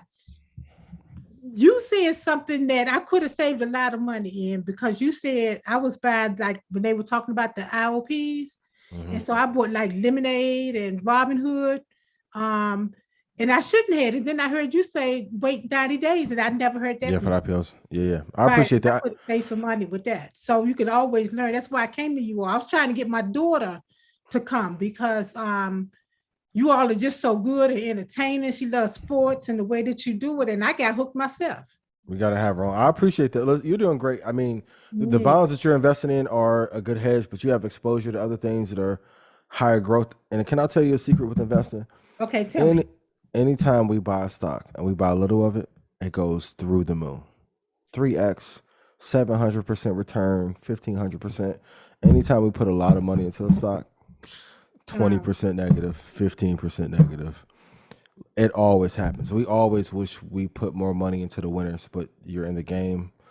You're doing incredibly well. Like you're beating most fund managers right now. Like most fund managers don't have Amazon at 300. You're doing incredible. Can we get some fire emojis in chat for her, please? Yeah. And Laura, bigger than like you're in the game, but you have somebody that's watching you too. Yeah. And so they learning. A generation is learning right from you doing it. Absolutely. So that's so encouraging. We love you. Thank you for being part of this. Okay. And the other thing we have is like we have some cheap stocks. We have both of us got 10 cheap stocks. Okay. We got 30 dozen and 10 cheap. Okay. All right, 22 now. And come on. And that's it. That's what we have. And I can read you my dirty dozen. Well, read me the cheap ones because those can do the most damage. Okay, the cheap ones is Offset, Crossco Lab, Denison, Eventbrite, Genesis, Created, Charlotte's Web, Idealnomics, Metamaterials, Sundial, American Gold, Silver, and Zynga. Okay. What we can do, being tight on time, I can do a post on it and then we can put it on my page and EYL's page if they like to. And we can just say these are good, these are bad. Zynga did incredibly well over the last 2 years, but I want to give you like a full yes or no. Okay. How much of your portfolio is in the I bonds? It's a great question. Oh, you can only get like 10,000 15,000 max. Yeah, maybe 10 grand a max. And you can only get the other 5 is with the if you use your tax. So I get it for my granddaughter, and I've started getting it for myself. But they say you can cash them in 6 months. I think a year. I think you got to hold it for a year, if I'm not mistaken. But I mean, it's paying a pretty decent amount right now. And she got it at the perfect time. That's what I do want to say. Like, to get it 6 months ago to hedge. It's a hedge on inflation. It's not a long term. For your granddaughter, I don't know about long-term situation because it goes with inflation, and inflation is high right now, so that's why it's paying. But if inflation goes back down, then it's going to go back down. But for you, right, and it changes every 6 months. Yeah, for you, I mean, it's not bad right now for the time frame that we're in right now. I mean, it's not really going to change. It's not going to be something that's like life changing. Like if you put $10,000, I mean, you get like a nice return. It's like almost like 9%. Yeah, it's a good protection mechanism currently right now. But I mean, over the course of time, it's not really. I don't. Yeah, I wouldn't hold it for 5 years or nothing like that. It's not really like a wealth generating thing, but it is a good short term inflationary hedge for like a savings account type vehicle. Yeah, because I figured it was better than just parking it in a bank waiting for things to go down. That was my. I agree 1,000%. Well, I may have to get you like Investor of the Year trophy. Like this is well played, like well timed 6 months ago. But that's the power of being patient and listening. Yeah, Laura, you all self-educated on bonds and all that, Laura? Yes. That's amazing. That's amazing. But I learned from different people. But I've been watching. I've been more into what you all are doing, even the book club and everything. Because another thing that you said is like get to one person and stick with it. You know, and I found that I made the most mistakes when I was listening to different people. And so once I started listening to you all, I can still make my own decisions, but stay away from they. Stay away from they is a major key. And that is a major key in life when and that's just life, not even investing. Was like people always say, like, you know, they told me. Well, they is the word they is the root of all evil. That's why my ex is my ex right now. Listening to they. My baby. My baby.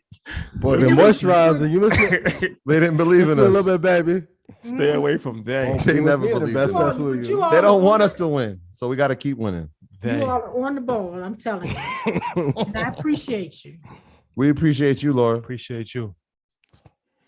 Stay away from. I'm just trying to be entertaining. Yeah, no. I feel like Laura watching us from the couch right now. Just like, I love them guys. Shout out to you, Laura. And shout out to your granddaughter and your daughter for tapping in as well. Shout out to you, the whole family. Ian, I miss you. I'm so proud of you. No, don't listen to what they told you, baby. They told me. I hope she's not watching tonight. I hope she is. Hopefully, they watching together.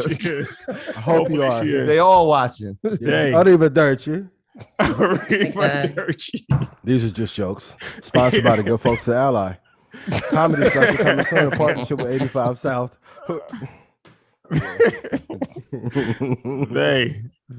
They get you in trouble every time. All right, Connie, we are coming to you. Unmute yourself, please. Hello, can you hear me? Yes, Connie, how are you? I am great. How are you? I'm so happy that you finally chose me. Hey, happy air. Now, I'm more senior than the other lady. And before you ask, I'll just tell you I'm 77. Oh, you, God bless you. Amazing. Yes. And my question, you already answered it, but since you said unmute, I had to come on. Mine was the earlier question about Amazon. I really couldn't understand why would I buy quite a few Amazon, even though it's going to split. What's the advantage when if I buy it at where it is now and I get it and it's 125, say 125 a share, would it be worth it? Or would it be better to just wait till after the split? I love your energy. I will wait till after the split to be able to get it for a cheaper price. Some people may want to just buy it now or in the last couple of months because they had money that was like burning a hole in their pocket. So I know some people, like if you have, let's say 10,000 and you don't do anything with it, you're going to end up spending it on a car or friends or etc. But since you are a wise and patient investor, I would definitely wait until the split happens to be able to get a better cost basis deal out of it. So I would definitely wait. A wise and patient old advisor really want to drive a new Escalade, but the new Escalade is nice. It's a nice vehicle. Nice. Very nice vehicle. thank you. I'll just continue to hold my back up. Yeah, June 3rd. June 3rd, this place is gonna happen. It's coming soon. We All gotta right, figure thank out you, find a way guys. to get Yeah, the we Escalade. a month away, and we're gonna have Connie. Somebody needs to be driving Connie in that Escalade. She don't need to be driving. Big facts. But I like to lean. Hey, yo, let me get your address. We gotta send you some gifts. Sitting You and Laura. sideways on She said, I like slabs. to lean. I love this.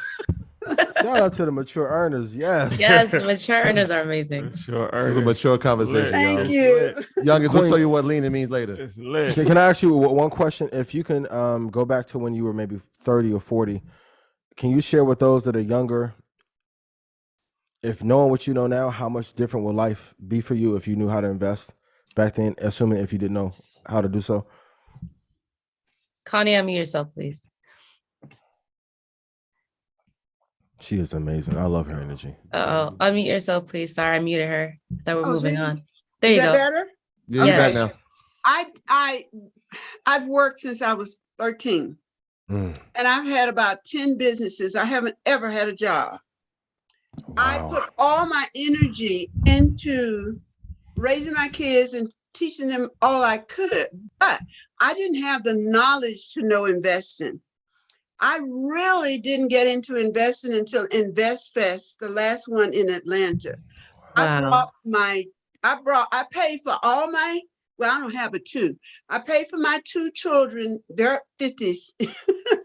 They're in their 50s, but I drug them with me.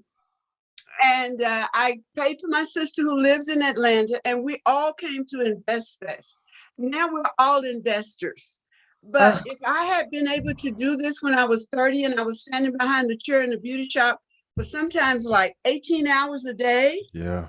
I would be I've been a millionaire and gave it away, but I'd be a millionaire. So yeah, invest while you're young. Invest while you're young. So you don't have to be like me. Now I'm trying to put big chunks of money in just to be able to sit down and not get up. I still work. I just started a new business in order to have enough to be able to invest like I want to. What's the name of your business?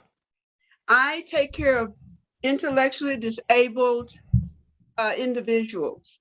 So I am I'm an agency for host home providers. Okay. I provide them with the clients. So, and I have a day program for those clients. Do you have, can you tell everyone the name of your business, and do you have Cash App? Yes, the name of my business is Lifetown LLC. You have a website? I don't have a website. Don't. I'm just kind of small. I'm focusing myself on Black individuals because we tend not to put our people in places like this, but there's so much money in it. And we tie ourselves down trying to take care of our individuals at home when every client that I have is mostly white. And if we could take advantage of some of that and go out and work ourselves, we're kind of like in a sandwich. We're taking care of our mothers and fathers, and we're taking care of the kids too. So my business, I just started it. I haven't been going long, but I've been working in the field for the last 7 years. What city are you located in? I'm in a little city called Peyton, Colorado, right outside Colorado Springs. I used to live in Colorado. I'm very familiar. Very familiar. I used to live in Springs and Pueblo West in Denver. So do you have a Cash App for yourself with a business? I have a Cash App for myself. Yes. What's your Cash App? Let's do it. He's ready. It's Connie Brooks. Spell it for us. Can you put it? Can you spell it or put it in chat? I can put it in chat. Yeah, please put it in chat. And if someone can get our website built, send me the bill, please, at ian@johnredpanda.com, and I'll pay for it tonight. You don't know what this is going to do for me. I'm happy to help. I appreciate it. Don't Done make and me done. cry. You're amazing. Thank you. I'm going to put I am going to put it in chat, and thank you so much. Thank you, Connie. Yeah, make sure you put it in chat so we can get it. I'm gonna put it on the YouTube. Chat. Try saying it one more time, Connie. The name of the business. Oh, the name of the business is Lifetown LLC. Mm-hmm. My Cash App is just Connie Brooks. Oh, that's easy. CONNIE BROOKS. Correct. Got you. Hey. Oh, a website. Thank you, Jesus. I'm sorry. It's just won't he do amazing. it? Won't he do it? Yes. Yeah. Especially if you guys are in Red Panda, Telegram. If you have the ability to build their site, send me the invoice for it right now. I'll get it knocked out. And Connie, even if they try to send you the bill, we're gonna send you some cash apps right now, so we're gonna offset. Yeah, that big bill. facts. I'll send mine. Don't even worry about it. Before this show's over, you're gonna have it. Yeah, that's a fact. I just pinned Beautiful. it. I think I pinned it in YouTube. I think so. Shout out to the mature earners. Facts. They're amazing. Yes, it's pinned in YouTube. Connie Brooks is the Cash App. So yeah, that's what it's all about, man. Like, imagine knowing what to do. I mean, like, think how amazing it is, honestly. 30, 40 years ago, we wouldn't be able to even have a lot of these conversations, even in private. Information was so hidden. Like that alone, like, makes it worth it. I love that she said she took her 50-year-old kids to Invest Fest. That's amazing. Incredible. It's never too late. Nope, never. Because look how many generations you'll be able to impact and change. And yeah. All right. And that almost made me tear up. That was beautiful. That was beautiful. And earners, make sure you submit your questions ahead of time. I've only had like 10 to pick from today. What? But the mature earners are actually following the rules. So shout out to them. It's not letting me pin. I guess they don't let you pin Cash Apps. Yeah. I don't think so. Yeah, it's not letting me pin it. But it's Connie Brooks. CONNIEBROOKS. Yes. All right. What the world needs now. Hey, Connie, I just sent it, so it should be there. Love. Yeah, I sent mine. Yeah. Sweet love. You in a real good mood. I knew it. Hey, yo, you started early. That's the only thing that there's just too little of. You see what's up there? Top 5 all time. That's top 1 of all time. Shout out to my man Greg Self. I believe I have my order coming in for those. Oh, yeah. The old Bo Jackson. We put those in. Very vintage. We put the order in. And my favorite album of all time. And I put this up there for a reason. So we talked about Netflix last week. Listen, I know. If you watch that first episode of the second part of Ozark, when she took out her CD thing and I saw it was a red CD, I said, no, she about to put Illmatic in. And then if you watch the episode, you know what I'm talking about. Illmatic plays throughout the entire episode. Yeah. And shout out to Killer Mike. He made an appearance in the episode. Shout out to Killer Mike. know. That was crazy. That was crazy. Yeah. Shout out to Illmatic, though. I'm so excited. He going to be out. Somebody got to clip that up and send it to Nas. I don't know if he's even aware of it. They had a whole part of the episode about him. Pay homage to Illmatic. Crazy. One of the greatest bodies of work I've ever. Shout out to 19 Keys on the check-in. Just gave $100 super chat. Keys, what up, though? Shout out to the brother. 19 Keys on the check-in. He is having a high-level conversation live in Atlanta on May 4th for his birthday. So first and foremost, happy early birthday to 19 Happy early Keys. birthday, brother. Shout out to all the tourists out there. Happy birthday to my sister too. It's tomorrow. Happy birthday to my wife. Happy birthday, Danielle. Friday's her birthday. And happy birthday to my sister-in-law. Hers is the 7th. And happy Mother's Day. Happy birthday, Danielle. Happy Mother's Day to all the moms out there. We love our mothers, but fellas, order your stuff tonight. Kenya is the 6th as well. Shout out to Kenya. Shout out to the whole Felton family. And Keys, the 4th. Shout out to my 4th. I gotta give this proper. 19 Keys, hottest in the streets right now. High level conversations. 100,000 plays on his episode in one day. The guy numbers is heavy in the streets right now, man. Keys is one of a kind kind of guy. Podcast is amazing. You understand me? Absolutely. You understand me? You understand? And we just sat down last week too, so I heard I heard. Another high level conversation. I heard baby. that's gonna break the internet. Good little 4 hours. Yeah, at least. Good little 4 hour. Part one. At least. Part Keith's one. episodes be like 3 hours and 37 minutes. Yo, Released on 4:44 p.m. Eastern Standard Time. Well played. I can't wait to see Ian on it because with the aliens and everything, you guys are gonna have a field day. I don't think they had the alien talk. That's No, not yet. that's part 2. He wanted to. I was like, listen, man, I got a couple things we gotta go do. Let me grab one real quick, couple of bags, and then I'll come back. Yeah. So next time. Till next time. I want to get into it though. To be continued.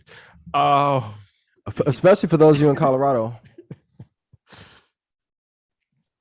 More people. I was like, wait. That's what the UFO. Is that what a UFO is? That Is that area? I thought it was in New Mexico. There are more sightings there though. Oh, but Ian, Area are you 50 an alien, Ian? Ian, are you an alien? Child of God. Child of God first. Yep. Wait, so you saying this? So Area 54, that was New Mexico or no? I think Area 54 was in Texas, I believe, or something like that. I don't know. But you But saying Area 51 is 51. 51. I'm thinking studio the 54. version. But Colorado got like a whole joint, like where Yeah. they, A lot of sightings. now it's like actual Like joints? like aliens. Oh, there. You remember the show V? Birds are not real. Did you see that? Are you familiar? That shit what? crazy. Birds are That not shit, real. yo, that movement he made off TikTok is genius though. Oh my God. You didn't Yeah, hear people are about that? crazy. No, It's no, a whole no. campaign of birds are not real. It was on 60 Minutes yesterday. Birds are not Hilarious. real campaign. Yeah. Here's a quick way to dispel that myth. Go shoot a bird with a BB gun and then cut it open. You'll see. There's no robotics on the inside. They said all birds are government surveillance. No, Drones. that's too far. Birds No, are that's not too far. real. That's too far. They shitted on my car yesterday. They definitely did. Then somebody was like, "You ever seen a baby pigeon?" I'm like, "I haven't looked for one. Go That's find you actually one." a if I great need to. point. I've never seen a baby pigeon. We can go find one. Yeah. They just go too far. Somebody sell me a baby pigeon for $500. I'll cash app you. And then Well, I'm I gonna have it on had the a show. theory. I had a theory years ago that turkeys are actually dinosaurs. The crazy thing about it is, here's the crazy thing about it. I this was like when I was like 10 years old. I said turkeys are dinosaurs. They actually said that turkeys are dinosaurs. What makes them a dinosaur? Like they're direct descendants of dinosaurs, and they said like technically they're dinosaurs. Like they're direct descendants of dinosaurs. I've never heard that. Yeah. I got to research this. Don't trust me. Trust Google. Yeah, we got to Google that. Dan. Google. For real. Wait, You got Ian stumped. Wow. how many generations removed? Because technically, like, I'm an ancestor of the Anunnaki. But Like right now. But then what they're trying to say is that dinosaurs never really died. Others Like just this never whole existed. They've extinction. just That's true. evolved. This whole extinctions of like because Well, what it said and- now is and that they're done. Yeah. Like they just died off during the ice age. But even with that, there was different era. Like you have the Mesozoic era, you have the Jurassic era. Like there was thousands of years of Yeah. terrain. Like it was so many different variations of animal and then planetary environments. Like even the soil that existed in the Mesozoic era we couldn't even walk that land. It was so acidic and so dangerous and toxic to like. So Man. you looked at a turkey and thought dinosaur? Like how did That's that? my question. You got Yeah, I looked at a rhinoceros and was like, yeah, that, I could see that would be a dinosaur. I never turkey though, bro. Yeah, rhinoceros I could see. yeah, turkey. Be mindful. Stay woke. Stay woke. Thanksgiving will never be the same. Said Illuminati want my mind, soul, and my body. Prodigy said that in Secret society. 96. 4. You know the crazy thing about that whole Illuminati situation. Come and get your soul. They got Skip. Shannon shout, skip, skip, skip, skip, skip, skip, skip. Are you crazy? Boy, what? Wrap it up. Hold Mike, on. clip it up, clip it up, Mike. It's- Clip it up, Mike. Clip it up. Instead of doing Go ahead. I'm gonna just talk in the background. What? I'm back, Ian. Ian has left the building. My man. Go ahead. Man. What? And you say me Is in it a full 19, moon man. tonight? Is it a full You moon? worried about what me in 19 say? Then the Illuminati would just, hey. Don't do it. Man. Oh man. Woo. Third eye. Yeah, man. So about that Jay-Z album, Hard Knock Life. Classic. Foxy Brown. Classic. Got to get that paper, dog. Classic. Oh man. Turkey and dinosaurs, huh? Can somebody send me an article? Dan, send me an article. Dan, what's up, man? He looking for. I'm not buying that. Or Dan. Alligators, crocodiles, yes. Great white, I can understand. Megalodon, if one exists. Oh, he got my some. life Now would he be got complete. Oh my God, I'm no, telling no, you, seriously? it's an actual Yeah, thing. it's in the chat. It's an actual thing. It's been proven scientifically. Stop saying that. What are you doing? Because most science can be bought, but I'm Right. not going to get your point. Look, yeah, it's in the family tree. I appreciate you, Dan. I'm gonna have to look at this. Yeah, that's too much to read right now. Well, ladies and gentlemen, there you have it. Another glorious Market Mondays. Shout out to everybody. Shout out to our mature owners, man. That was special. Mature earners. That was special.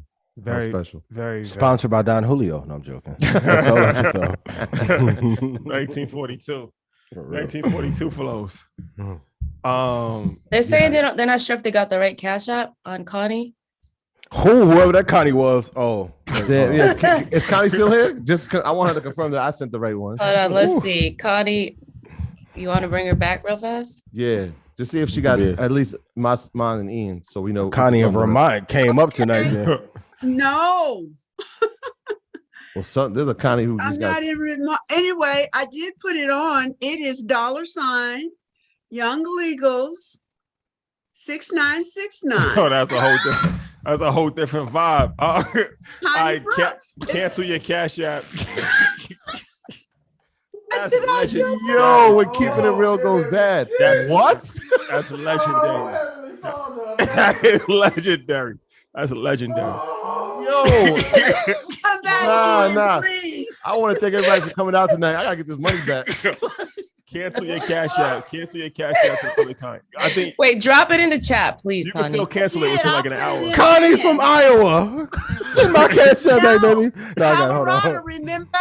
No, listen, but whoever this Connie Brooks was, she came up. Now that's legendary. Okay, hold Can on. you cancel it? She said a whole. Mine is complete. She said a whole different vibe.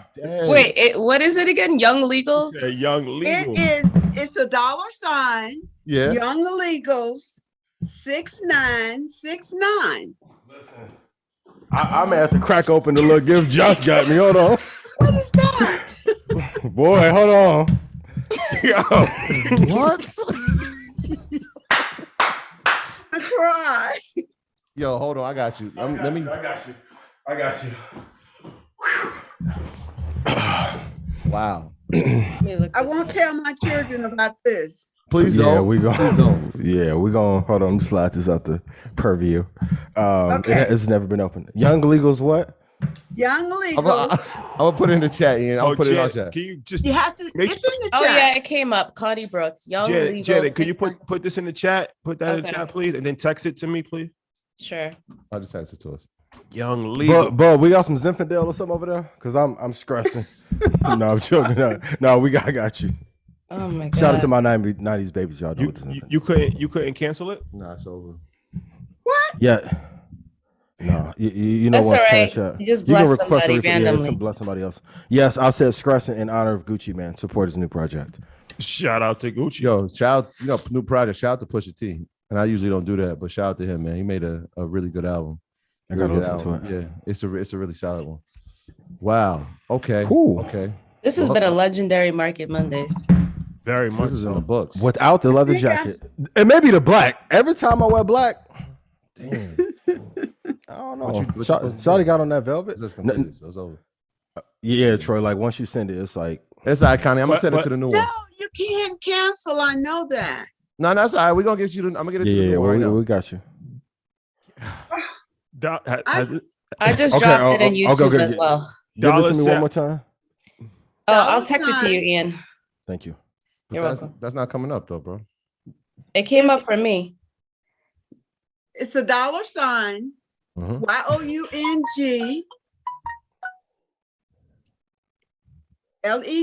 LEGALS 6969. I had that phone going off. Something going through. I do. it's my phone. I'm trying to get to it. Okay. Oh, yeah, that's right. Yeah. I'm Yeah, so it comes excited. up. That's right. You gotta put a dollar sign. You gotta put a dollar sign. I was probably looking at my activity. That's why. Young legal.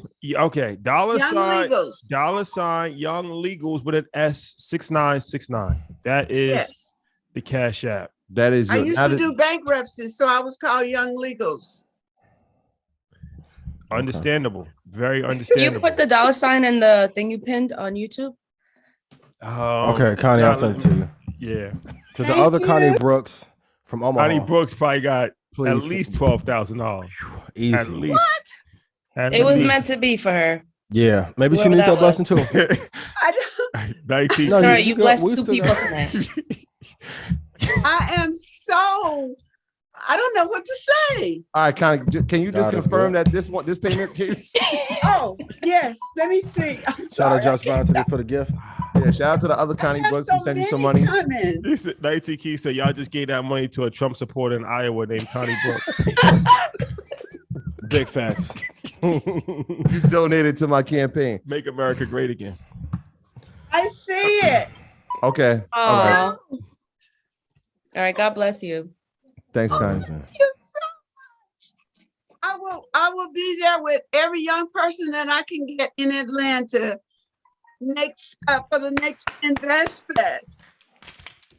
Cannot wait. Thank you. I can't wait to meet you in person, Connie. Make sure, absolutely. Janet, can you connect the dots to make sure we can connect in person at Invest Fest? Yeah, yes, absolutely. Of course.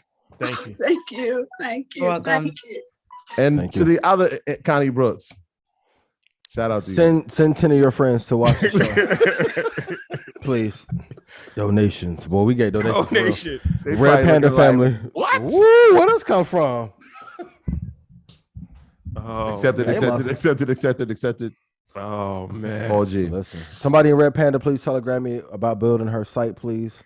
And then if Ern already reached out to me, Connie, about that. So okay. Thank you so much. Oh my God, thank you so much. Oh, I don't know what to do. Pay it forward. Be a blessing. As you always have. I think I can hear her phone still going off. I know it is, and I'm scared to look at it. No, look. Confirm it.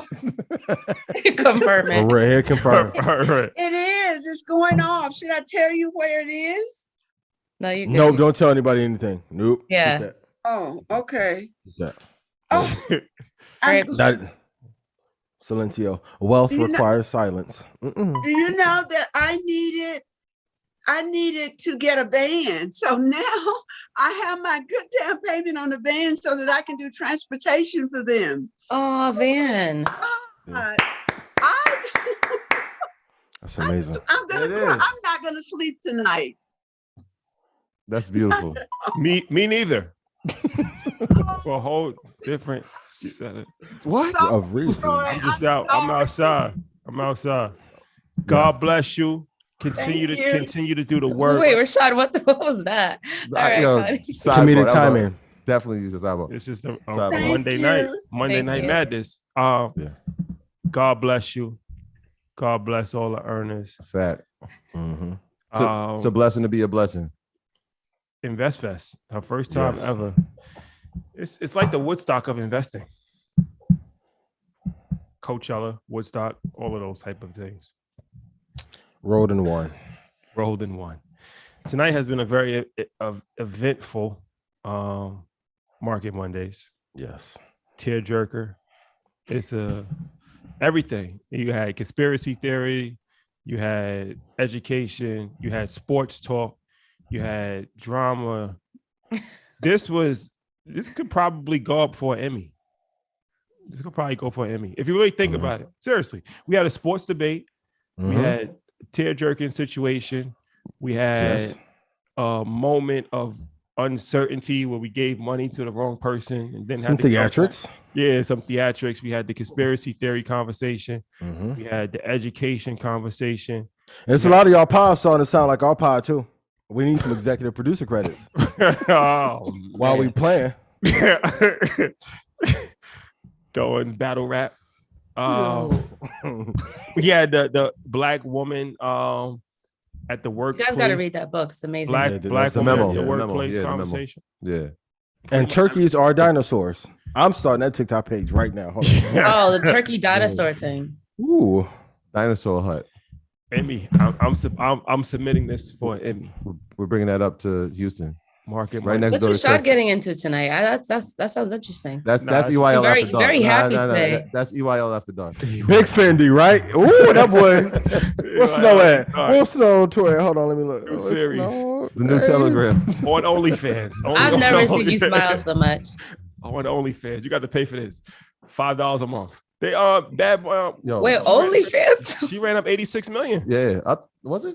Something. Oh, Bad Baby, 52. 52. Yeah, 52. Yeah. Close And enough. she not even built like that. Hey, listen. I could throw a couple of my exes up there, but woo, baby. I missed that. I'm not mad at the hustle. I'm glad you missed it. Little pass. Cool. Yo, this dude is on a different planet right now. Chad and Corey told me to be more entertaining and captivating. Got to look dead in the camera. Okay, Yo. quit looking off to the right and up. I'm Who like, okay, told you to great. be more entertaining? Are you My not entertained? consortium of advisors. So shout out to the squad. You said my consiglia. You gotta find a way to channel the black jacket energy and not be angry.